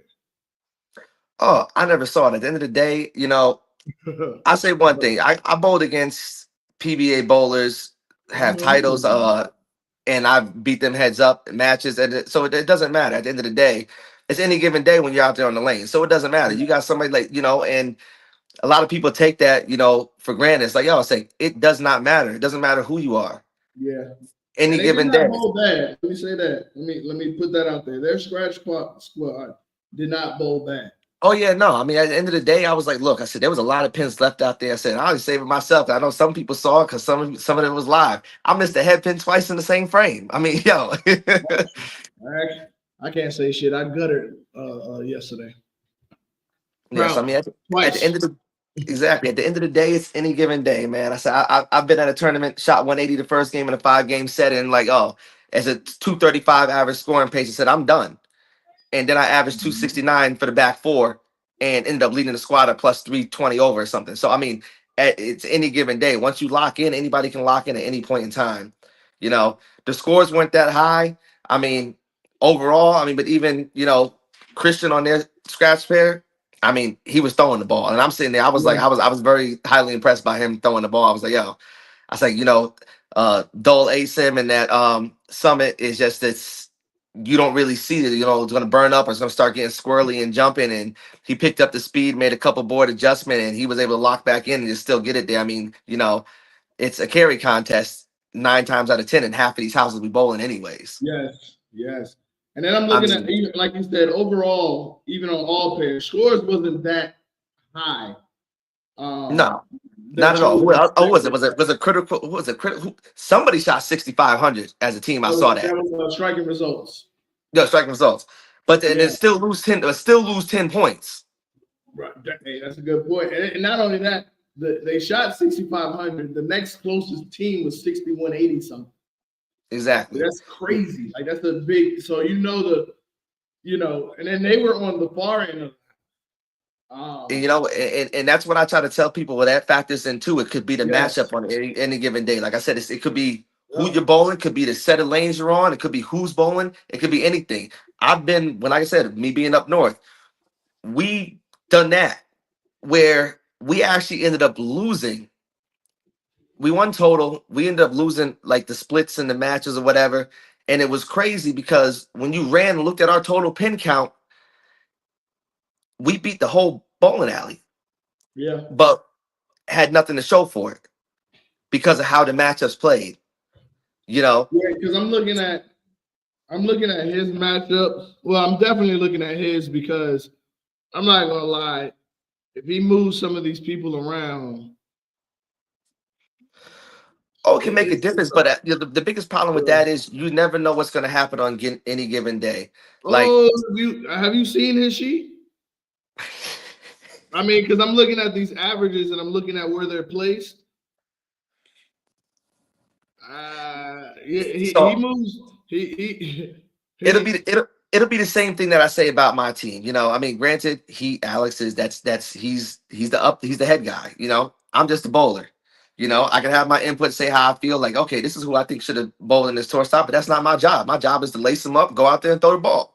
Okay, I'm gonna give you this one because I wasn't gonna say nothing, but I'm gonna give you this one. There's no way in buck ton a 212 is touching my scratch squad. No way in hell. So that's what I mean. Like if he moves that guy anywhere on handicap, this is a different conversation. Nah, based off of 240, that's where we're at now. It's 240. That's too many pins to be given up if you have somebody higher than that on another pair. I mean, that's just the logistics behind it. I mean, hey, I better write that down because I don't give gems like that on here. Y'all know I don't. I better write that down because there's no way in hell a 212 is touching my scratch squad. And that's and that's a factor. So there was a lot of times where even when I was bowling up north, I bowled in Connecticut before I bowled in Jersey before coming down here. And do I feel like I'm competing with the scratch? Of course. I said I've been 225 since I was 18. I've been 225 for the last 10 years. 220, 225. I'm in that range since I got out of junior leagues. Right. I graduated juniors at 220. You know what I'm saying? But it's the same thing. It was based off of 250. I'm coming in at 222. I'm getting 25 pins. Even when we bowl when we do pots and stuff. Bro, I got in handicap brackets. What for what? I said I'm getting 20 something pins and I can shoot 270. What?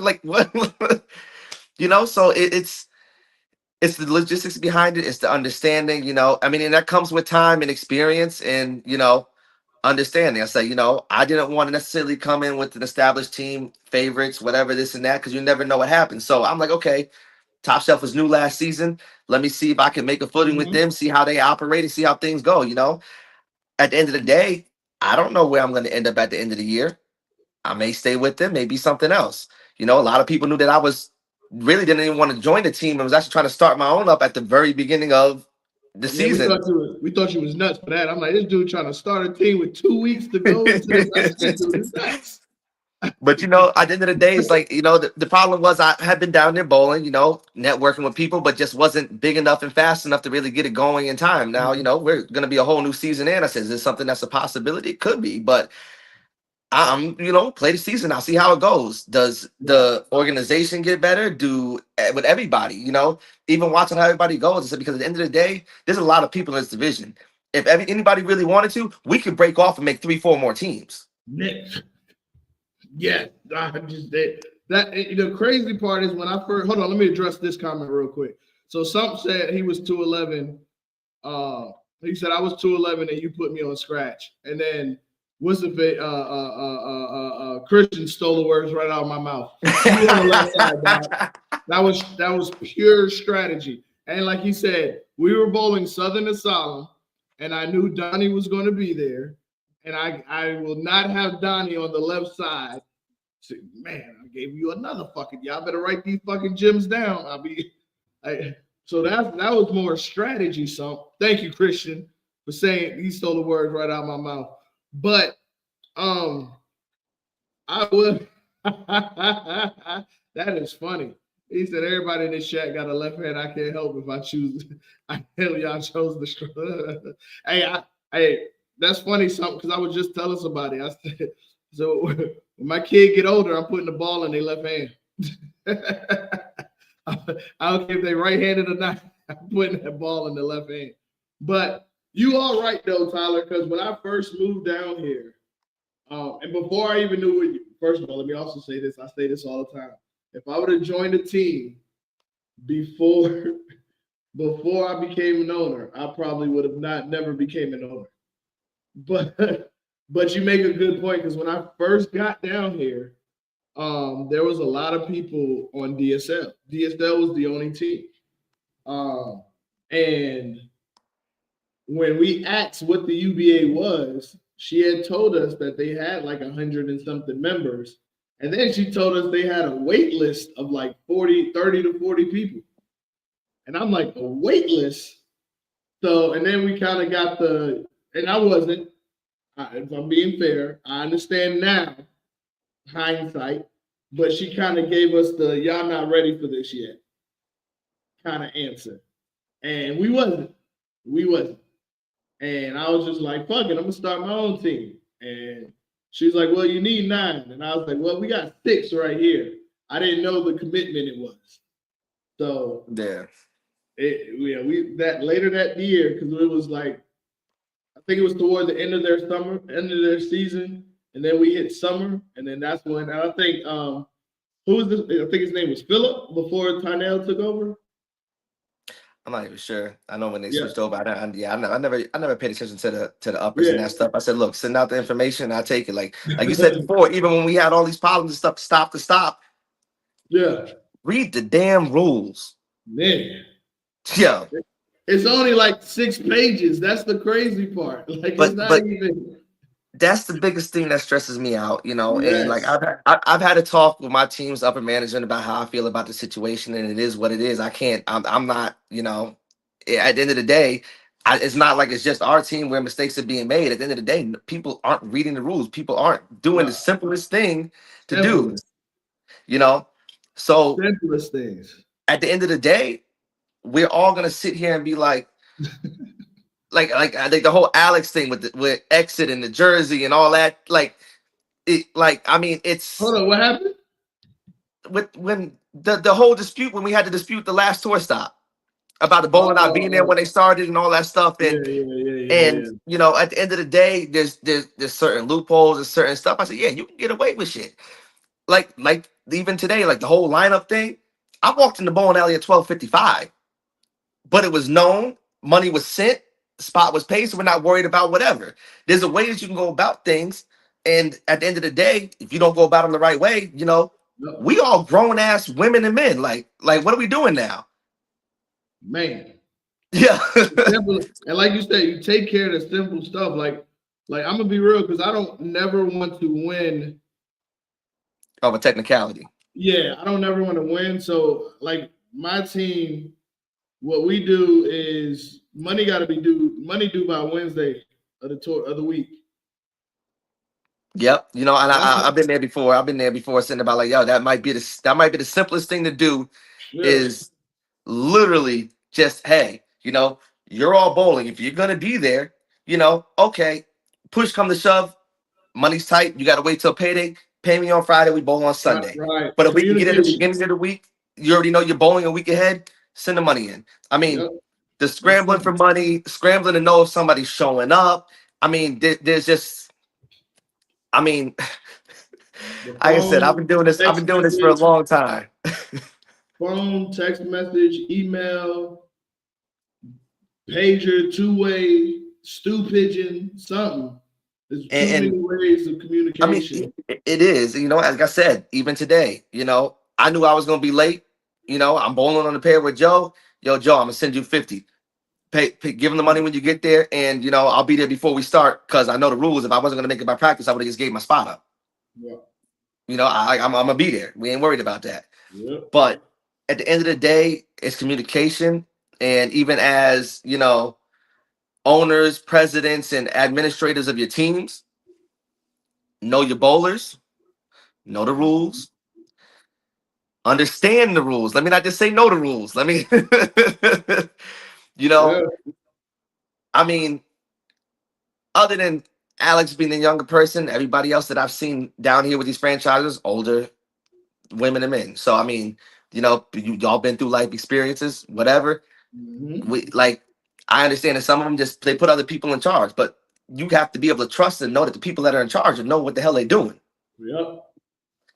So it's Another like, thing I would say is too is go to some of these events and start befriending some of these other team owners yeah, because I the talk more to the a more people lot. you can network with, the better. Yes, because Always. when I tell you I talk to a lot of team owners, I know a lot of people know I talk to Clyde and Leonard a lot, but I talk to Nick a lot. I talk to Ray a lot, and I talk to a lot of people up north. I forgot the guy name from Murder Inc. I've been talking to him on TikTok. Um, it's Casey, or should I say, forgot her husband name, but y'all know who he is. But like, get to know because. No, Oh, I'm he's laughing. sleeping. They waiting for me. They thought I was coming. I'm like, yeah, look, I got to be professional with it, you know. I mean, Right, but right. there is. I mean, I did say. I mean, there is tea. I said, yo, I said there's miscommunication, and then I'm talking about me. I mean, I could say it without saying it. The But miscommunication is going on. At the end but of the yeah, day, yeah, because that's I what mean, all teams. I'm sure all teams, and I've heard. Only team that I really haven't heard much about is striking results, and they're just the briefcase work, nah, they're pretty clock straightforward. in, You got clock people out. like, you know, Yeah, they run a tight ship, and you yeah, know, and there's nothing wrong with that. Like I said, being with Top Shelf, you know, second year, you're still getting their feet wet, understanding yeah. stuff. You know, from what I Doing a heard great last year, job in their second year. I gotta say. yeah, and I don't know about last year, but from what I've heard, it was a shit show. So I mean, at the end of the day, you know, it's another year of building, seeing what can be done, what can be understood, and you know, I mean, Jacob is that's stupid. kind of it. That's not a good question. Jacob is stupid. Oh, yo, so this ain't TNT. We ain't chucking. We can't do that. We can't do Right. that. In other news, Jacob did beat Alex this week. He beat the shit out of Alex this weekend.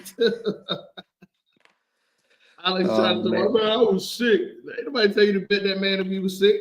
Like, Look, and that's another thing too. You know, at the end of the day, you know, everybody is gonna be, you know, different in how they handle situations. I could have tapped out. I was hurt. Like I said, I couldn't walk for the first game and a half, and I bowled.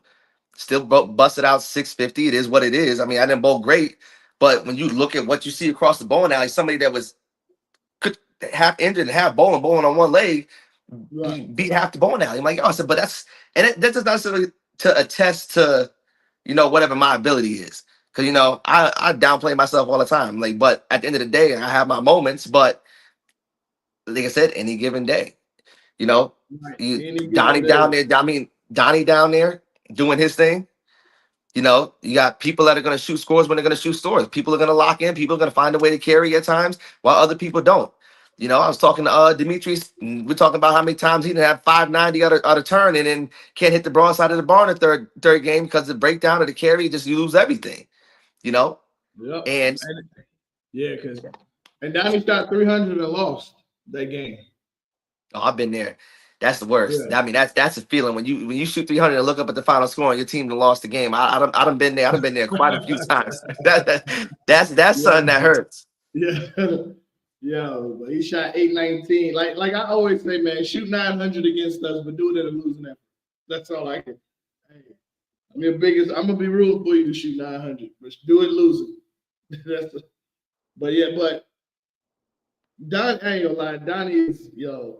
And then they said that was bad. I don't know if you know Donnie too much, and that's why I be rooting for. A lot of people don't know. I be rooting for a lot of these teams, so these other states could get to know them. Like people like Donnie. You got to travel, so you understand. What that energy is like when people could call you and be like, "Yo, we got this tournament coming on, a lot of money." Like a lot of people criticize Tyrone, and I don't know why, but Tyrone travels a lot and he's being seen and he's winning. So Look, when when these that's good the bowlers biggest thing. call them, So that's the biggest thing, you know, like when Tyrone reached out and said everything, like, yo, trying to get all these young guys, all these people that are trying to get out here to make a name for themselves, but they don't travel and do nothing. Yo, I ain't been bowling no scores lately, but you catch me in the last 4 months. I bowled in Maryland, Virginia, CT, Massachusetts. I bowled in Delaware. You know, I mean, it's there's so much stuff around, and you don't even have to go even that far. Like that time Tyrone talks about the stuff right down 5 hours down towards New Orleans, you know, yep, up into Tennessee, right there to South Carolina. There's so much stuff Florida, within Florida got a gang of tournaments. that too. You know, Jams is coming up and all of that. You know, and at the end of the day, you know, there's so much stuff that's out there, and people like You want to talk trash? You want to talk trash? That's fine. How are you going to back it up? You going to back it up by being a house hack? You going to back it up by traveling and doing something somewhere else? You know, and that's one of the biggest things. Like even I bowled Flash Weekend up there in Yeah, you know at what I'm talking about. Triad Yeah. to see. I mean, 2-3 people. Me, Ty, and who else did I see up there? No, me and Ty. Yeah, I think yeah, I'm trying to think. I don't even know nobody from this area that went up there. I think it was me and Ty. It ain't that far, bro. I mean, And that's what. And Flash Weekend was my introduction to the UBA because he has the majority of UBA bowlers that bowl Flash yeah, Weekend. That was my introduction to Flash. When I went to Flash Weekend that first year, first it was in Columbia, and I yep. came back. I told my team because we were starting that next month. I told my team we ain't ready. We got to get it. We got to get in the lab. We got to get to practice. We ain't there yet. And we talking to somebody who finished third in the trios, finished second in the bracket that he did, and I come back and be like, "Hey man, we ain't there yet. We don't strike enough." Like and those when you travel, that is when you see where your game is. Because I'm gonna let y'all know this too. When you travel, a lot of the bowling alleys are a lot better. They fit your shot a lot. Like, hey, you'll be surprised how much hold you'll have, how much room you have, how many you can pretty much stay in the same spot in some of these houses. So you practice the shot making, paying attention. Like like I've like you said, I've traveled a lot, and a lot of you a lot of people, and then also a lot of people are just scared to do tournaments, period. And this is what I do wanted to talk about. And I'm glad I had an experienced travel bowler. And I know you pot bowl. I think there is a disconnect and a miscommunication from the people who like to bowl for money and the people who bowl for tournaments. I think the people who bowl to an extent. I mean, yeah, I mean, I can see that and hear that and get that. You know, at the end of the day, somebody's you know, they want to make the quick, short money versus, exactly, and I think that's all it is. Because I think a lot of people that bowl the tournaments look at it as you're scared to bowl tournaments and come out here with the big dogs. But the people who bowling for the money, like you said, they're looking for that quick money. They like, yo, you going there to make $1,000? I could do that in a night pot bowling. Like, and it's not a disrespect when they're calling people who do tournament bowl the quote unquote big dogs. I think they shouldn't look at it as disrespect. I think they're looking at it as I'm inviting you into my world where I feel like I'm the best, and you're inviting me into your world where you feel like you're better, but you don't have to disrespect what I'm doing over here just because you don't want to do it. And I think that's where the disconnect is. If you want a tournament bowl, there's room for you. If you want to bowl for money, I think that is also a different type of bowl because I've seen with my own eyes, and I have video that I have not put out of, I'm talking big tournament regional bowlers putting money on the line and folding every single time. Like I'm talking about, Tyler. I'm talking about I'm striking. I'm a strike. I'm striking. All right, I got $5 on your next strike. And all of a sudden they can't find it. Oh, I got $20 on your next strike.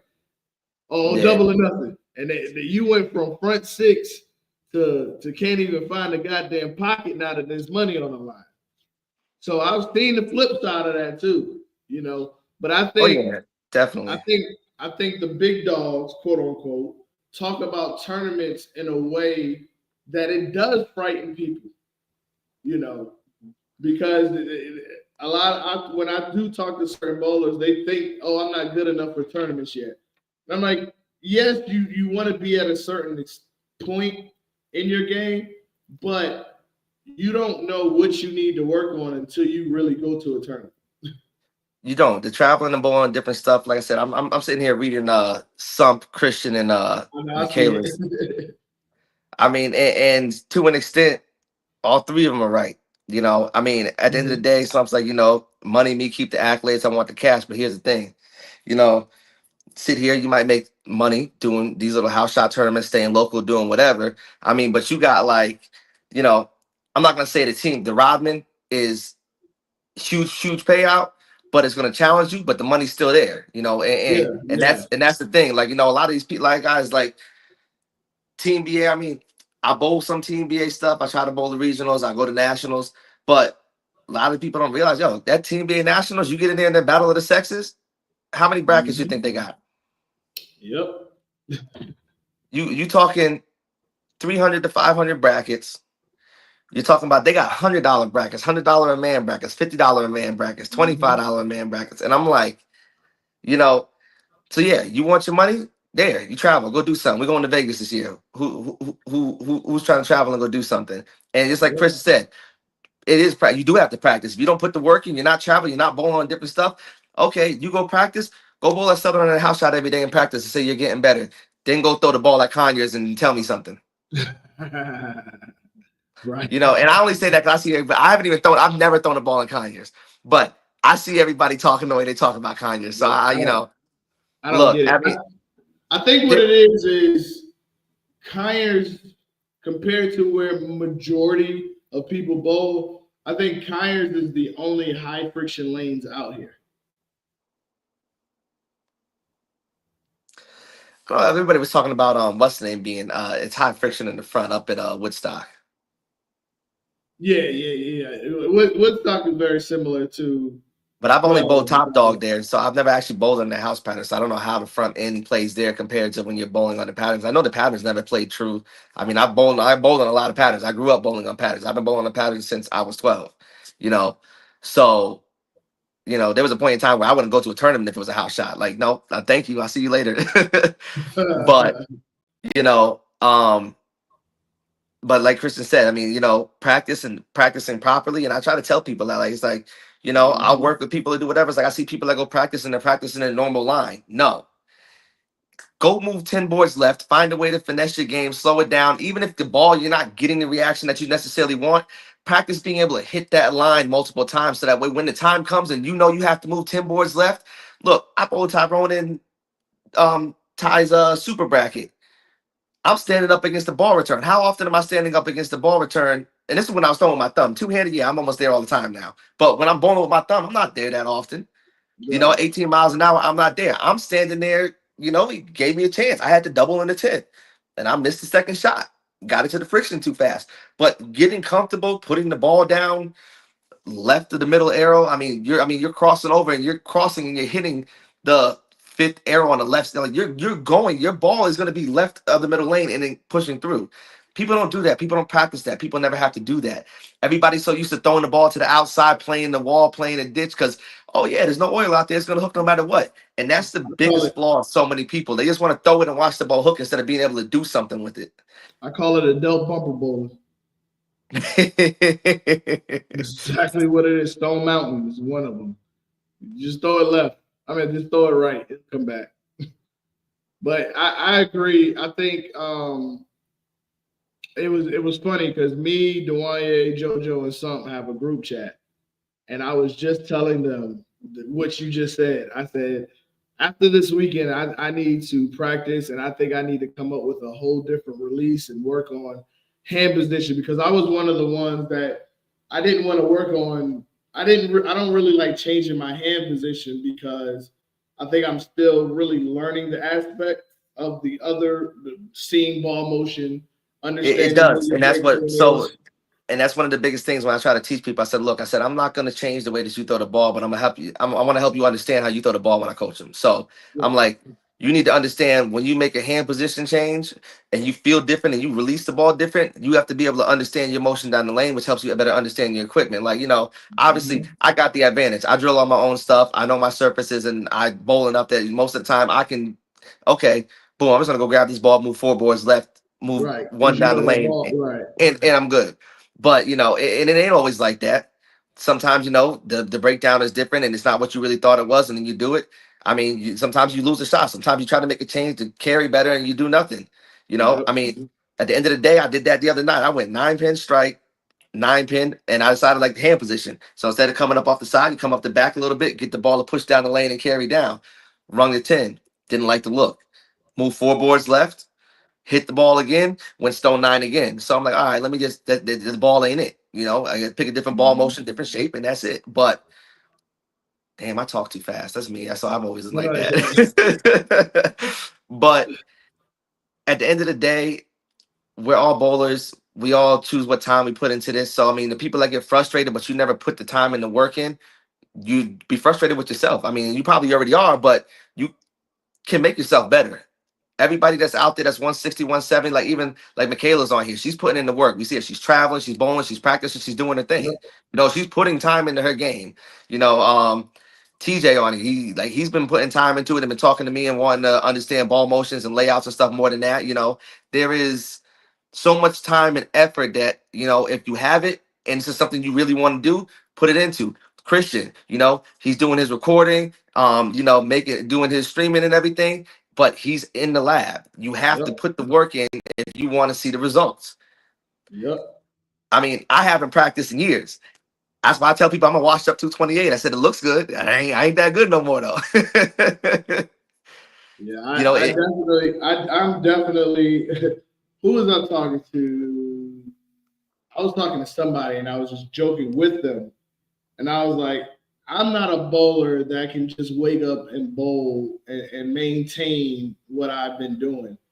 I don't have the God given talent like a lot of these other people who's been bowling since they were in diapers.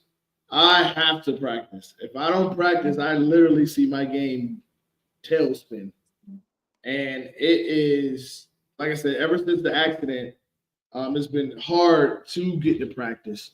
But I know how important practice is. And it's I'm not gonna lie to you. It's been times this season where I told my team, look, I'm gonna just have a sub come in for me, like until I can get it right. And they're like, no, no, no, no, no, you can't do that. And some of them and was some like, people, and that's the biggest flaws. Like some people say, yo, I said, if I'm sitting here and I'm telling you I know my game and I'm trying to help us out, yeah, like, you're not always gonna have it. I thought about that today. I thought about tapping out and I'm like, you're hurt. You both hurt before. You should be able to still put up average. I said, and you have a chance. Yeah, I think my potential was higher than somebody that might have replaced me with what we had sitting on the floor. Only, I mean, David Lee was sitting back there. David Lee was probably somebody I would replace me too. But the same way you looked at that sheet, 217. Why is he here on this pair instead of that pair? But David Lee is David Lee's a legend. yeah, He's yeah, a So I mean, at the end of the day, like you said, you have to understand your game. You have to understand you. If you have to go get help to do that, you do that. There's a lot of options out here. And I said, and I like honestly, people don't take advantage of that bowling factory. That yeah. I ain't gonna lie. I wish. Oh, what up, G? I wish I can get out there more, boy. I'm an hour and 15 away from there. I wish, but that's without traffic. But hey, I need. Hey, if Randy's still up here, man, we need a Southern Lanes on this side of of the water, because that drive, boy. And I ain't gonna lie to you, it's never the drive there. It's always the drive home. always after especially after you done practice and beat yourself up trying to understand your game and work Yeah, something, that drive back. I mean, yeah, Christian said it. Christian said it. He said that drive back is gonna feel, he's like, yo, yeah, so you're gonna be. It said if you had a good time, you didn't have a good practice. I said you're right. I said you're gonna sit there, yeah, you're gonna struggle, you're gonna fight. I said, and you're gonna understand what you're feeling at the bottom. And when I coach people, a lot of times I coach them. I said, work from the line back. When you feel at the line, I said, once you feel that rotation in your hand come around the ball, mimic that and remind that as you work back and as you put your whole body into it. Because a lot of people rush to the line. He said it. The approach, hand position and stuff don't mean nothing if you can't approach the line. That is a fact. And it's as simple as that. You know, I can tell when my feet are fast. I mean, with my leg hurting earlier, my feet were so fast. I got to the point where my first 3 steps today were 4 inches apart. I got up past the ball return and just stood up that close to the lane because my leg was hurting so bad and it was messing up my time and I was pulling the ball. I did that after I missed the headpin twice. That's when I knew it was a wrap. I was like, So it comes to understanding that there's so much knowledge and what goes into this. You know, like Tyrone's on here, Tyrone Christian, people that have put the time into their game and understanding, you know, it's so much into it. The equipment is a factor, but your physical game and your mental game are the 2 biggest things. Yes. I don't care, bro. I had a point in time I threw a plastic ball for 2 months and still averaged 217. It does not matter what necessarily what the equipment is. The equipment helps. Don't get me wrong, but you know, it makes it a little easier, but it also can give you too much of a crutch. You know, I think like to your point too, you can like Jacob is up here. He'll tell you. There'll be times we'll be talking and I'll just shake my head. They be like, why you shaking your head? Like you struck.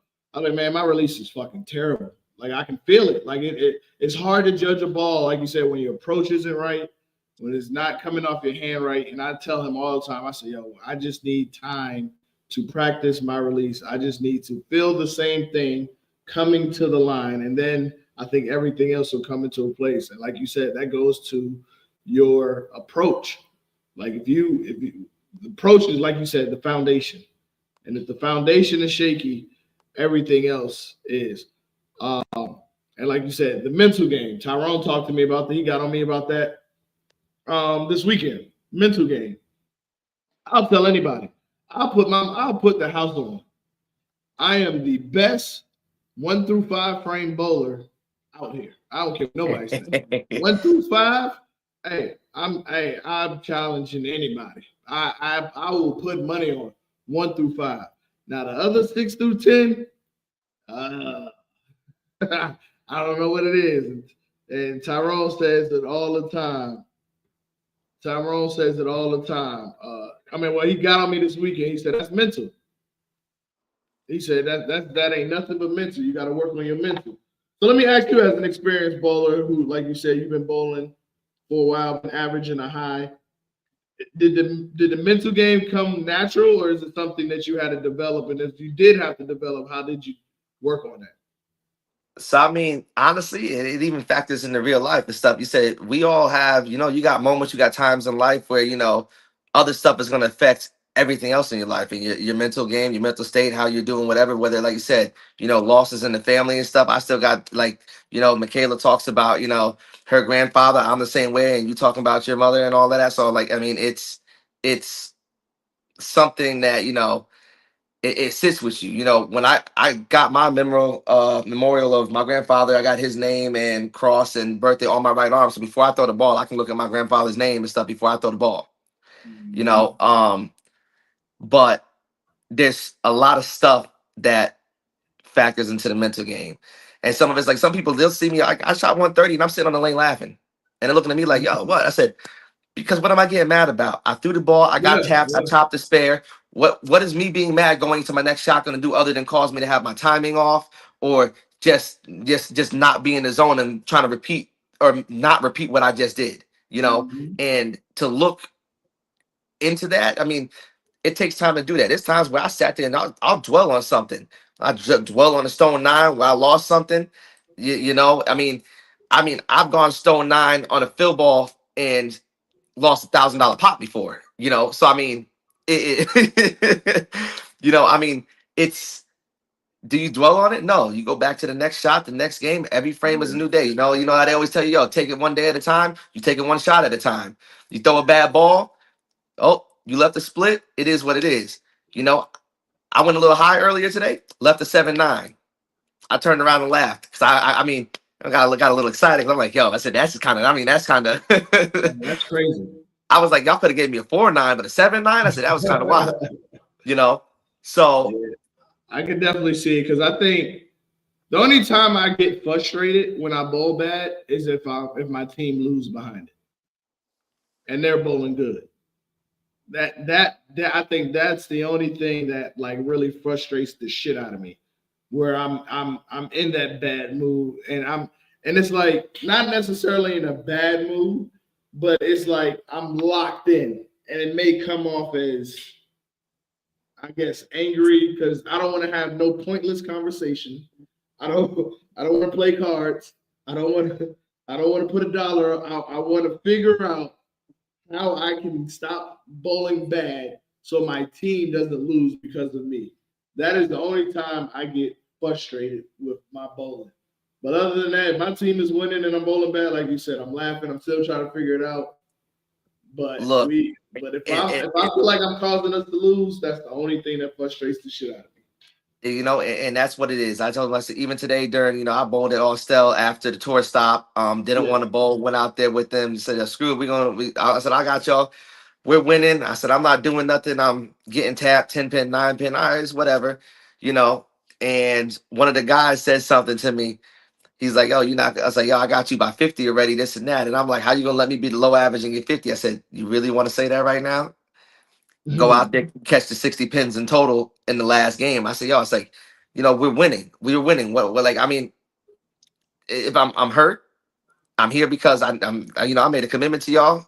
Wasn't really how we get a sub, and Mhm. but they laughing at me and joking about me.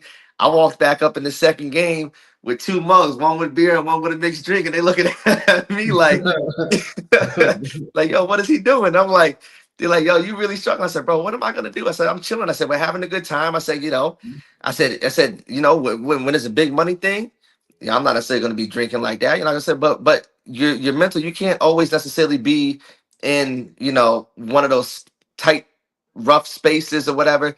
You have to find a way to compartmentalize stuff and I mean, I shot 135 last night, then came out there today, and it's like, it's another day. New start, Another day. new tour stop, got out there, leg was hurt, and I said, it is what it is. What was I going to do? I said, I sat there, grimaced in pain, fought through it, and kept bowling. When it affected my shots, did I sit there, get pissed, and do nothing? No, I went back and picked up my spare and waited for the next shot. I mean, we Yesterday, are in control of ourselves, and you yeah. just got to find a way how you want to handle it. And like you said, you got to know your body because last night, I'm like I said, this weekend I learned a lot about myself. I learned I'm getting old. I am. I've learned I am getting old because from the bracket to the Repia set, boy, it was two different Martrells. When I tell you that 4 hour wait, my body never loosened back up, Those and I weights, realized I need yep. to do stuff in between, whether it be like some said to me earlier, either stretch or I should have took or even like that would have been a perfect time to go into the bowling Bowling factory, factory, throw a few work on some shots, things. keep it loose. Yep. Yeah, keep That's it what I did. loose. That's what I was doing. My leg Yeah, was hurting. I said, y'all can't sit still. Keep walking, keep walking, yeah. keep walking. 'Cause I ain't gonna lie, I went. I was yeah. I could not loosen up after that weight. That's why I You told I'm not young anymore because I used to look, be him. you learn a Now lot. I'm Sir because it yeah. I learned a lot. Like it's you you you do have to be real with yourself too. Like I think that's a lot of times in bowling, a lot of people aren't too. Like you have to realize what I'm doing ain't working. I've been stuck here. It ain't going up. It ain't going down. Like what can I do to you know what I'm saying to improve? And I think a lot of people like we've always talked about you think buying a new ball is the answer or doing this is the answer and it's and yes it may be the answer but you're still the same bowler if you don't make no changes that same ball that you just brought you could have been to the bowling factory 20 times. Yeah, you put work in. I said, yo, I was like, I got some old stuff that I be using. So I said sometimes it's What? not even that, these like But like Christian said, Christian talking about that, putting in the time to practice, and like, I mean, and yep, even Tyrone, it's like these comments. I need closed caption for Tyler. I don't talk that fast, Jacob. First of all, but at the end of the day, like Tyrone said, people getting out, practicing, traveling, doing your thing. It's a big thing. It's like Christian talking about who's up and coming next, up in the area. And like I said, JoJo, Dwayne, Sump. I mean, Dewanye, Dewanye. You're But right. Yeah. it's everybody's like it depends on the work you put in. JoJo does a lot of bowling. I know some that JoJo and some. I mean, they're traveling together, bowling. Doing the UBA WCS doubles and stuff, and doing their thing and bowling tournaments. I see them in Tennessee, North Carolina, South Carolina. Traveling, doing things. It's like it factors in. I even had I was with when I bowled Tyrone in the super bracket. Even him just supporting me, and I mean before I bowled him, like I saw you throwing the ball, you was throwing the ball good, whatever. Hearing like you said from somebody of that caliber, that legend and stuff, to be able to sit there and give you advice. I mean, I don't know if you follow some of the PBA stuff. That PBA the PBA Rookie of the Year, Nate Purchase. Yeah, yeah. I'm from up north. I bowled with him 4 years Mhm. ago, Neba, before all of this stuff happened. He comes up to me in the middle of Neba. He's looking up to me, and now I'm watching this man win PBA, Rookie of the Year. And I'm just sitting there like, me and him, we laughed about it the other day. I said to him a message, I said, yo, I said, you remember that conversation when you came up looking up to me, and now here you are on tour, winning Crazy, Rookie yeah. of the Year? And I was like, he's like, yeah, I remember that conversation. That's He was probably like, a started dope, laughing about surreal it. moment though. For real, for real. Yeah. So I mean, but that's because he had the time. He put the time in. You put the work in. You put the effort in. I've watched him. He posted. He went from no grips to grips, and everybody's making changes and stuff. Everything. JoJo starting to use a thumb in his ball now and everything too. So there's so many. But that the different changes.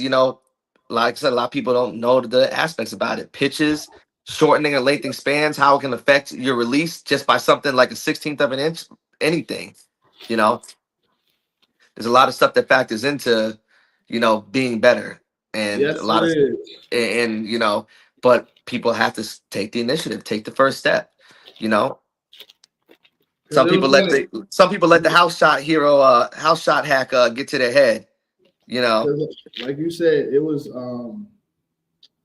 after the rep your set, I asked Panda a question. And shout out to Panda and Sam and the Critical Role Bowling Supply because they have been a huge help to me understanding my equipment and also understanding how I need to release the ball, pitches, layouts. They've been teaching me the whole pro shop thing. Um, and he was like, every time I asked him a question, they both said, hey, it's been like we've been telling you, you got to do X, Y, and Z. And until you fix that, you're going to be beating your head against the wall. and And that's and I've heard that they're good up there. I mean, it's just too far. I mean, I'm by Delk, but so that's like I'm not oh, for that ride for me. But oh, I it's get it. I tell people anywhere you can, if you get somebody that has the knowledge and the willing to share, because you go to some pro shops and they just drill your stuff and get you out the door. They don't really sit there and talk with you, and work with you. Don't like it doesn't have to be a coaching lesson to help somebody understand. While I used to drill and lay people's bowling balls, I would talk to them about it, this and that, and I mean, you saw the picture. I got mine in the living room. I Yeah, ain't, yeah. I ain't got to go I was low nowhere. key jealous. I ain't gonna lie. I was like, oh shit. But Yeah, but yeah, definitely being able to understand your stuff, and even watching, Jacob, switching from starting to use the second hand and stuff. I mean, I watched it, I said, he gets a little bit more control over it. Even Rob Sims, he won't do it. He'll make a video about it every here and there with the second hand. I think it looks better, the ball motion is better, the shape is better, but I mean, but we all are our own people. Sometimes that's just not what we want to do. I grew up wanting to throw the ball like Norm Duke, but with a 520 rev rate, I can't do that. It doesn't I work. think, and the crazy part is, I think if I may be wrong, but I think Robert Sims said his last 300 was when he was two handed. I think I mean, I could be wrong. Don't quote me on that, but I'm pretty sure that yeah. But yeah, I don't know. I just if you want to do this seriously, well, no. if you want to do this consistently, I think that's the better word. You got to put in that work. You got to put in the That's work. that's it. End of the day, if you can't, that's the simplest answer to any question. I know Tyrone said something about make sure you're drinking water and stuff for the injuries. Yeah, definitely got to take care of yourself too. Yeah. If there's one guy up north from New York, he won the PBA cheetah a few years back. Like I said, when I bowled I bowled in the match play and knocked and beat a professional. That's guy. He's got a PBA title. So and you don't look at it. At the end of the day, it's a title. That was his day. Today's my day. And Mhm. that's how you look at it. It's like, yo, so it doesn't matter who you are, I can beat you. You know, But it don't make you and better. Because I beat some good people, and trust me, I ain't better than them. yeah, and unless we talking about Tackett, ain't nobody beating Tackett right now, and nobody can touch that fool. But we, That's okay.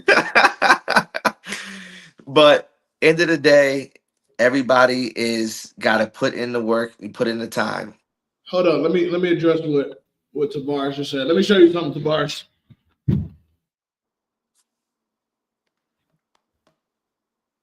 I think I told y'all.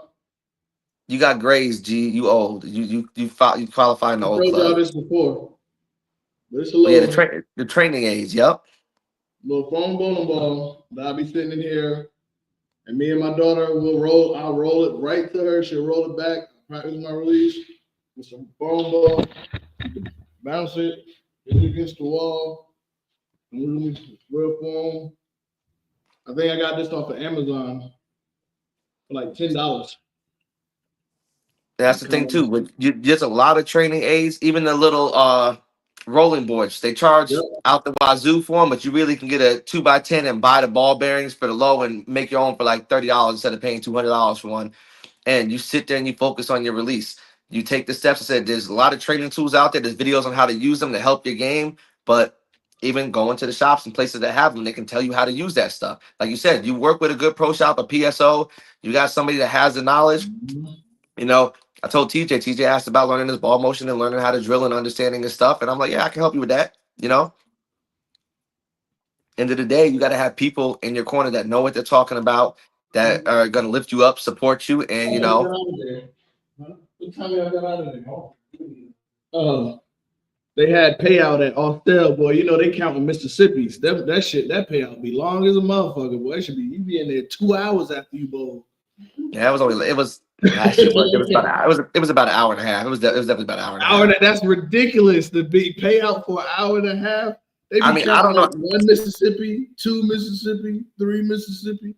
Like that. The thing is, but the money's already should be in the envelope separated. Yes. Like how And do so we not all get you have, that? all you got to do is put the final standings into this final scores, which takes 20, 30 minutes, and then it prints out. Hey, here you go.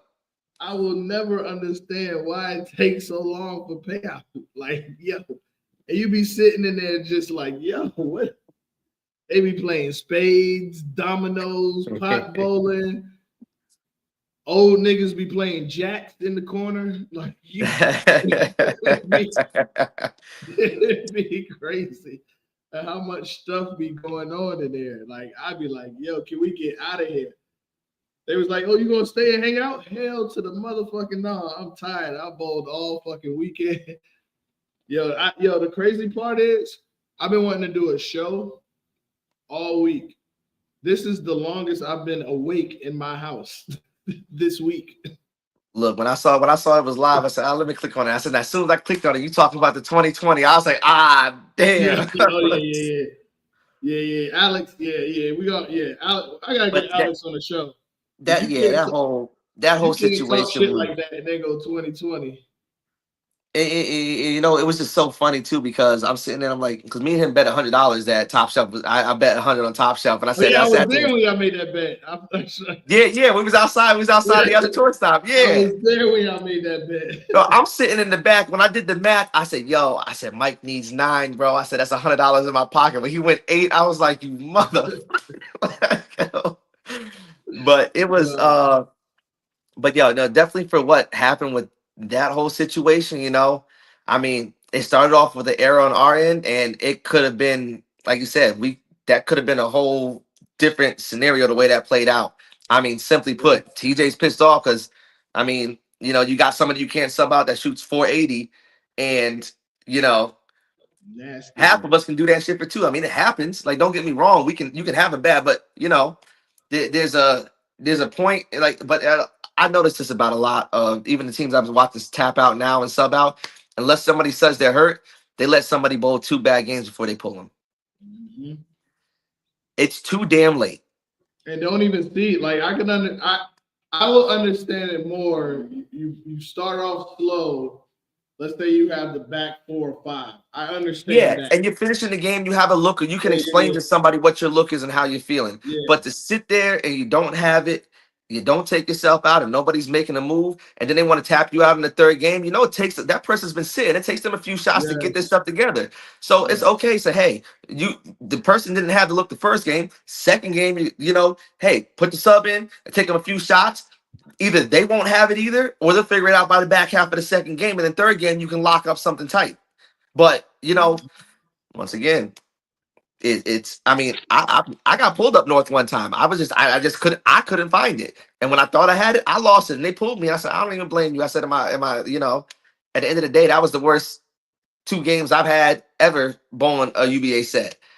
And but it wasn't just me. When we finished out and 230 guys all out there shot 520 and stuff. I said, at least I wasn't the only one out here going 160, 170. I mean, it just, when you're, it happens. But I remember bowling in a tour stop and asking to come out, and nobody would come in.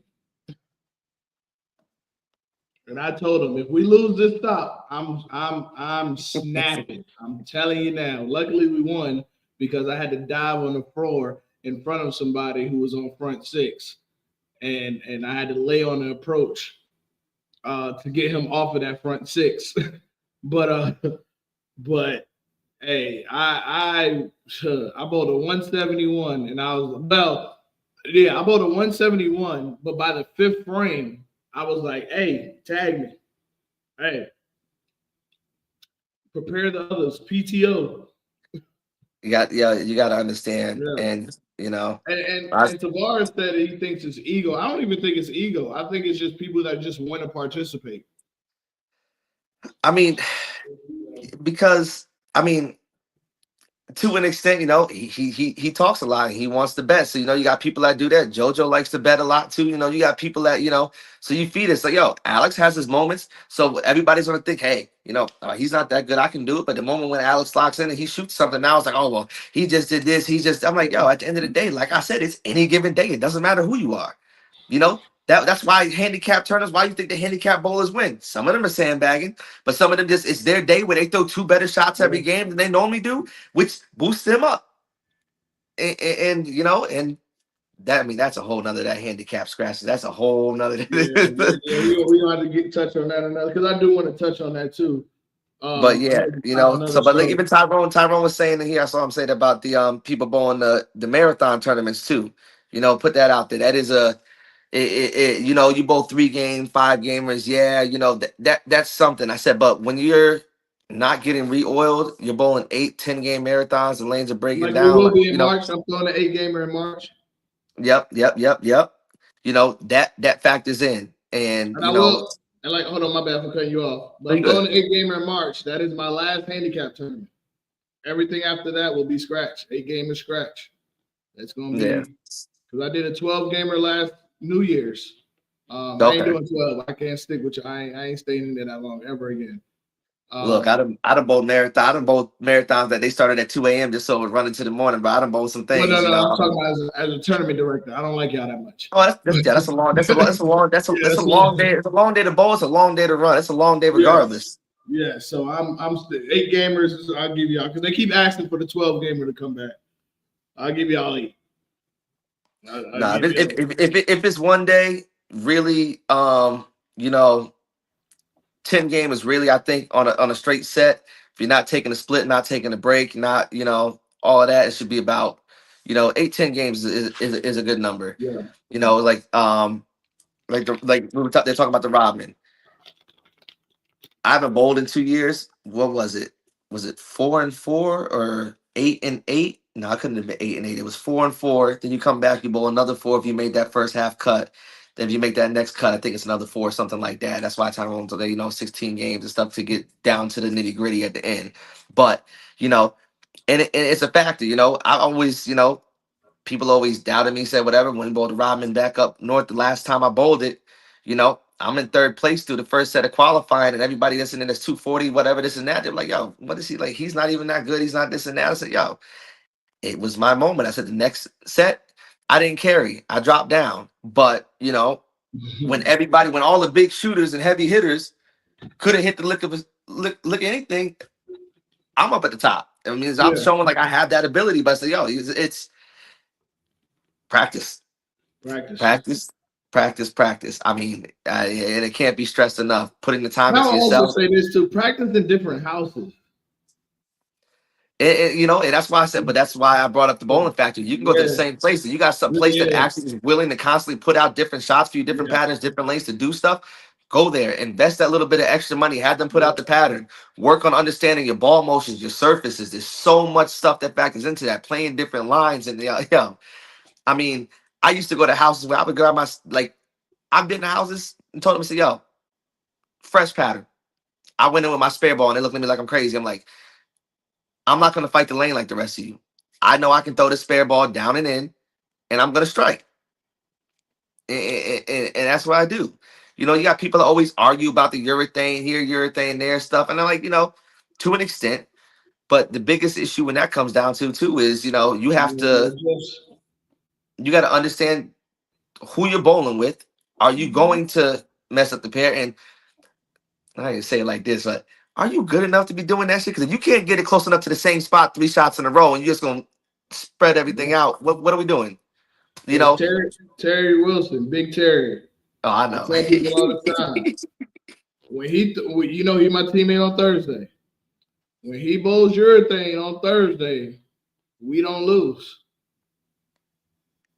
We don't lose because we know how to play with him. We got Dana down and in. He got plenty of hold because Terry's pushing oil back.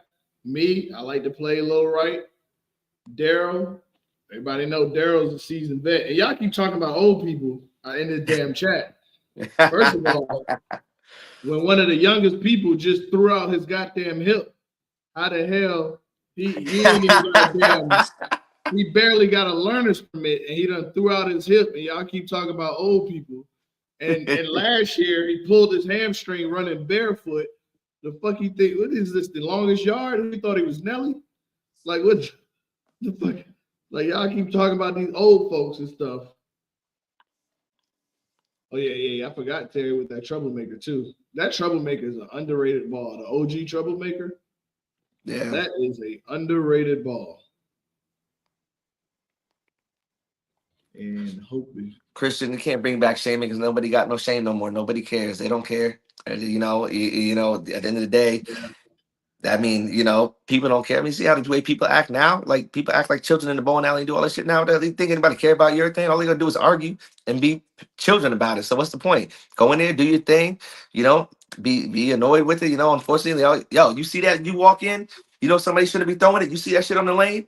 Pull your money out the pots and deal with deal what you got to do, and hopefully you can make it to the cut and make money in the tournament. But sometimes I've been on lanes where I know they're bad, and I'll be like, yo, like topography. That's another thing. Yes, that is huge, and I just learned that working at Critical Role. Sam taught that to me, knowing where to find it when I went to the military tournament. Yeah.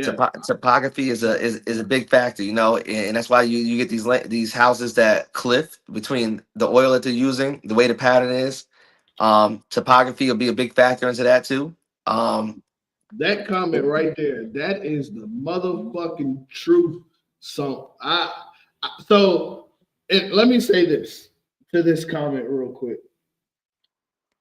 I love to compete. Win, lose, or draw.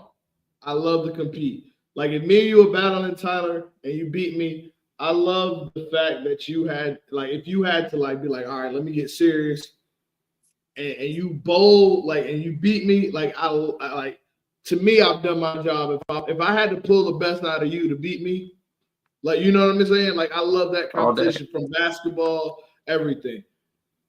In competition, I think that's why I love the UBA too. In competition, I feel this comment right here. We are too friendly. I and my team knows, and I don't say this out loud, but people who bowl with me know. I cannot stand when the other team is talking to me while we're bowling. I can't. Don't talk to my fucking teammates. Like I cannot stand that shit. Like do not. I don't want to talk basketball. I don't want to talk football. I don't want to talk to you while we're competing. Now afterwards or before, hey, we can talk. But I cannot fucking stand if we're in league and we battling another team. Don't get me wrong, little sidebars about this and that. But I don't want to have a full-edged conversation with you while we. Oh, I agree with this song. We are too fucking friendly. Yeah, no, definitely. And some people just because the problem is the reason why a lot of us got like that is because some people take it too far. There's a point, and none of us want to necessarily get kicked out or banned from a bowling alley because people be acting up and want to take it more than just hey, I'm calling you out on the way you're bowling, the way you're acting, the way you're doing something, and people want to act like babies and this and that. I've seen. Yeah, I've seen that. Yeah, yeah. I've been around a few fights in the bowling alley, people getting shoved around and thrown over tables and chairs because of just simple stuff like that. That's why I was like, yo, I'm like, I mean, I've seen it. I was a junior and my coach jumped over the table at somebody because somebody said something sideways, and Tyrone I've seen told a the lot. story when I first moved to Georgia this weekend. So the weird thing about me is I've been bowling all my life, but I wasn't bowling competitively. I bowl youth league. But like I said, I didn't start bowling competitively till I moved to Georgia. And when I moved to Georgia, my bowling ball came from Sports Authority. Up north, that's like a Modell's and stuff. So that's my bowling ball when Kmart used to sell them and stuff like that. So I when I was in youth league, the only thing they was preaching that I can remember was second arrow. Throw it down, second arrow. That's all they used to preach, right?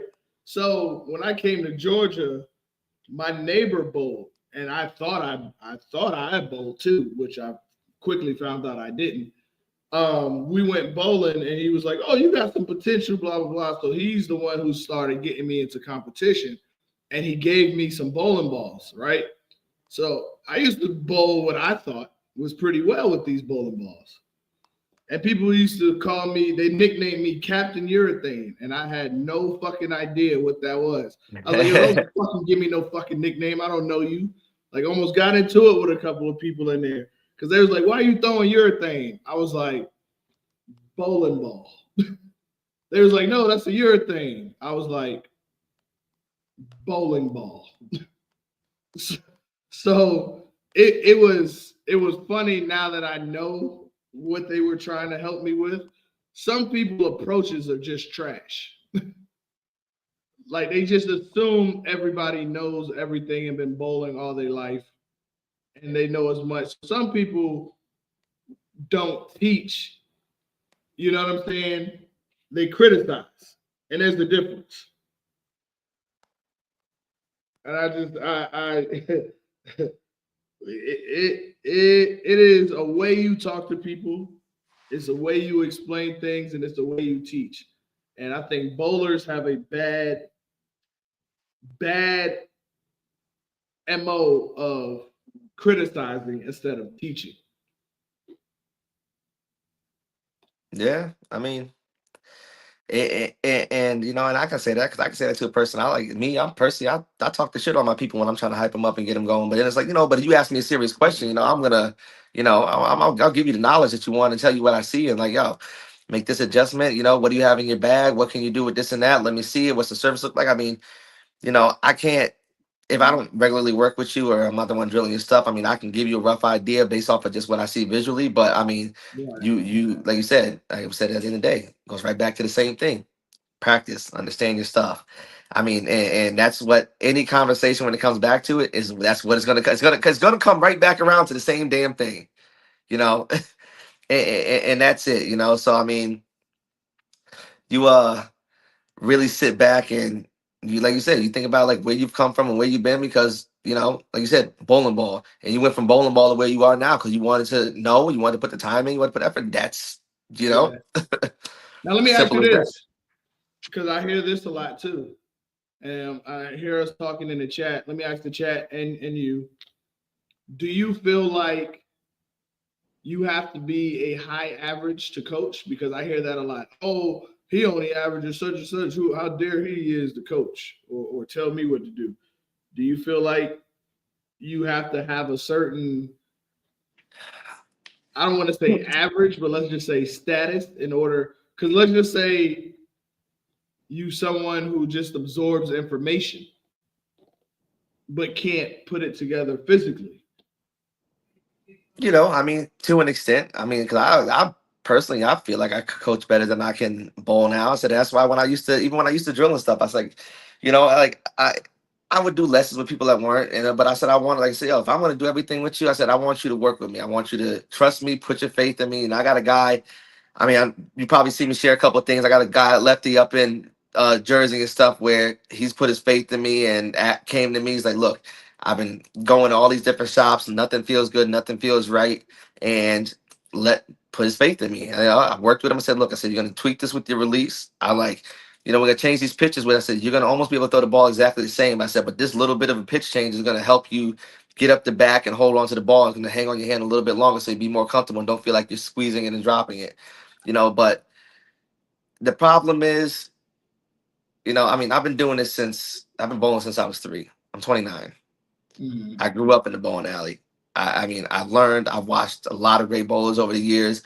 I've learned from a lot of great bowlers. And, you know, when I was up north, you know how the PBA has their the PBA, they had their drill truck. I called it little. You know, they had to have What's it called? they got a tractor trailer that's loaded. They have a, The drill yeah, set. Yeah, yeah. yeah, yeah. Okay. So the guy who originally did that was um, Larry Lichtenstein. He was the one who set up the original stuff. He did it with this guy Mike Collins and Dave Gasick.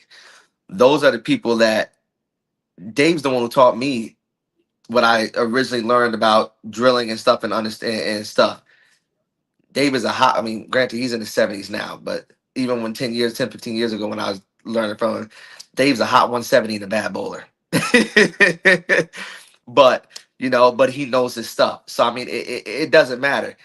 I know I've worked with 230s and stuff that don't understand their ball motions, don't understand this and that. So it's not necessarily the average. I mean, don't get me wrong. I sat on the lane and had somebody annoy the hell out of me, averaging 170, trying to tell me what I'm supposed to be doing. Like, if, you know, I'm like, I'm like, bro, if you don't back the hell up, like, yo. But you know, it doesn't. I don't really think the average has to do with it. It comes down to knowledge. It comes down to the No, understanding. You yeah. know, and even like I hate to even say it like this. With my work schedule, I wasn't able to go to the official, you know, the bronze training, the silver training. Like, I mean, I've learned from those guys and stuff, and my knowledge over the years. But have I been able to go get my actual certification with my work schedule? No, I wasn't able to. But do I see some of the guys that technically are certified and coach, and I would never spend my money and spend my time with some of these people. And I mean, that's the easiest way to say it. I mean, because and then it's like I've done camps over the years when I was younger. The best one I went to was Ryan Schaefer up in upstate New York. Pro Bowler Ryan Schaefer. I've done other ones, but he's the one who made me want to coach the way that I coach. I'm not going to change the way you throw the ball. We're going to adjust how you throw so you're comfortable for you. Some of these other camps, they try to teach you the basics, do the 4-step approach. This is this. When you want to break. No, bro. I've alternated from 4 and 5-step. I normally, like, really, I do 5 now, and and it's a timing step. My first step is normally like 3 inches to 6 inches. It's a timing step. And you know, but like you said, we talked about it earlier. Hand position, ball motion. These are all things that you learn over time. So it's knowledge, you Yeah. know. And that's why I wanted to get into drilling when I did and get more into it because I wanted to learn more. I wanted to understand more. So, you know, Yeah, EK is The hardest person to help is a bowler. That's why I don't say nothing. I'm gonna let you crash out. Oh, that's hilarious. But we're gonna go ahead and wrap up. It's fucking 3 o'clock. I was not expecting to be on this long. I was expecting to be on for an hour and going to bed. But I'm about to go wash my ass. No, I'm gonna smoke first. Smoke first, wash my ass, and get in this bed and fall asleep to what's that new movie everybody keep talking about? Carry On. That shit's good. But Don't fall asleep on that. That's let just me kind tell of you good. something. It better be good because, like I said, Netflix, Facebook, and TikTok. I ain't been too happy with these goddamn movie suggestions. It's a little bit more. It's a little bit more on the suspenseful side, I think, than Uh, more the action side. But it's got some, So it might be a little too slow. I mean, it's a little bit there, no, but no, no, no. I'm a movie guy. Like I don't care what kind of. If it's a good movie, it's a good movie. I don't care what genre. Because I remember, I think the last movie I watched that they suggested was Saltburn on Prime. And if you never heard of it, just forget I even mentioned it because that movie is so fucking trash and got so fucking weird so quick. Like the first 30 minutes is like a normal freaking movie. Like, okay, I kind of see where this is going, and boom, it just fucking turned for the fucking worst and got weird as a. I was like, yeah, I can't, nah, I can't. So yeah, their movie suggestions ain't a word. Don't Michaela comment. Don't the older folks wake up when the sun rise? Time for bed. Shut up. Yeah, go drive your Mustang and make a lot of noise in the neighborhood.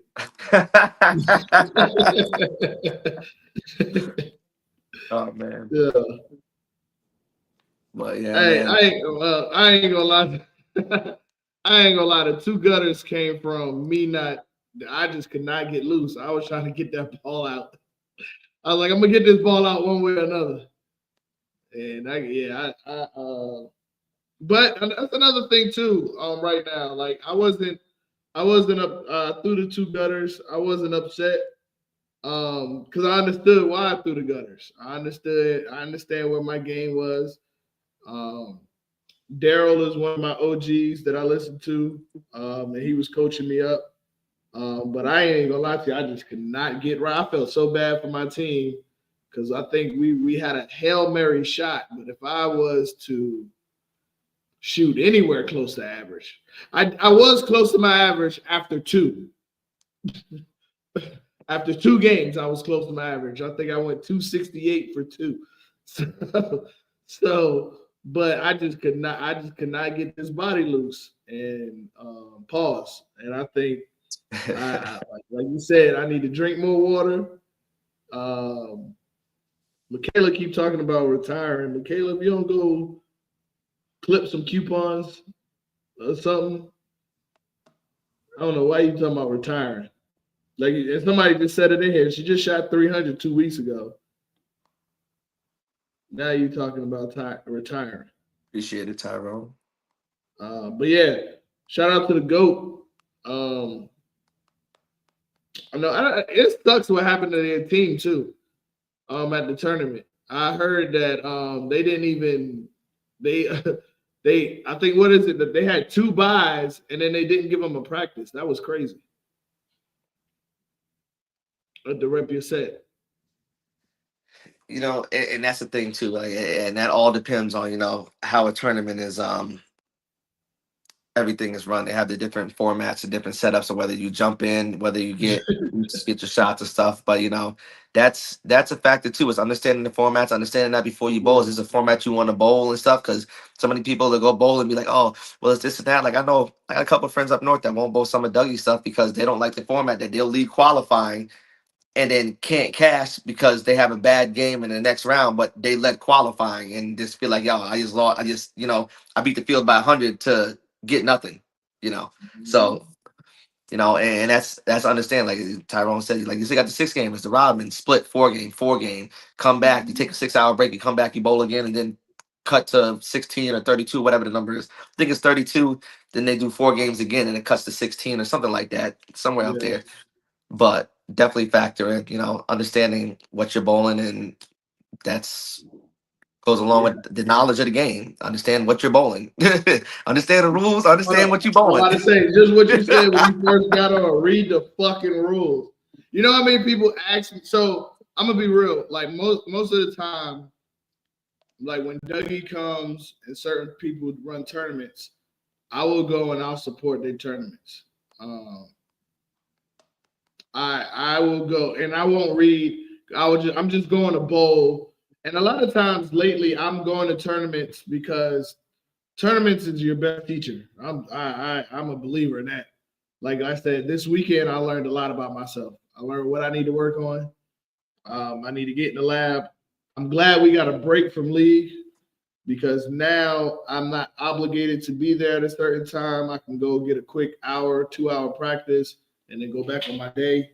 And I'm But actually curious to wonder how many people are going to take these 2 weeks breaks from these leagues. oh That yeah, first of all, that's some down south shit because we ain't never had. I'm bowling for a long time. I never heard of people having breaks between leagues. The holidays, yeah, I get it, but I mean Sunday, Monday, ain't no damn holiday. Why y'all ain't bowling? It's the whole 2-3 week break. I said, yo, so that's crazy. But now the question is, how many of those people are just going to go sit at home and then come in and complain when they bowl, and how many people are going to go out and do something about it? yes, and I will be in that lab. I think what I will be in the lab. I will tell you that now that I have the time and I have because it's hard when you're doing league. You got to be there at that certain time, so you're trying to get as much as you can done in your day before league. So now when I take a break, I don't have to worry about league for like you said for 2 weeks, which is crazy. But hey, and then you got these long breaks and you still got to wait for your payout. That is fucking mind boggling. But that is just weird to me that they don't pay out the last day. But it's not just them. It's a couple leagues that did. I think Southern Sunday League did it. Oh Who no, else no, did it's I a lot see? of leagues out here that do that. A lot of leagues. And I've never heard, yo. I mean, there's some things that I'm like coming down here. Like even Yeah, when I moved from Connecticut to Jersey, we had leagues that had position rounds. They had so many position rounds in a half, and it's just like every 4 weeks was a position round. I'm like, bro, like we ain't never do that. You might get one in the middle of the half and then one at the end during the final week, but I've never had, where they're doing 4 or 6 position rounds in the season, and right. and I'm like, yo, and now come down here and you guys, like I said, everywhere you bowl, you're gonna get a different experience. You know, different Mm-hmm. patterns, different experience, different approaches, different oils, patterns. There's so much that comes to traveling that if you have the time, the resources, and the money to do it, I suggest, even if you only do it every once in a while, like how we travel, like I said, we're going to Vegas for the Team Bay Nationals. You travel to bowl that, USBC Nationals. It's right down here in Baton Rouge. Yeah, when is the NBA Nationals in Vegas? It's around Memorial Day, so the 2 weeks before Oh, okay, Memorial okay, Day. okay. No, I'll be in Vegas and I'll be in Vegas next month for the military tournament, which is scratch. He's Which is scratch. like, let me emphasize Yeah. that. My second year going. Um, I ain't gonna lie to you. I ain't gonna. I ain't never want to say this out loud. But my goal, and I've been very, very, very close, and it is pissing me off how close. My goal is to get a 300 in South Point Arena.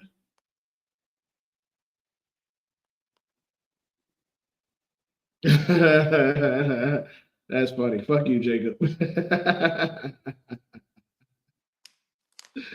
That's funny.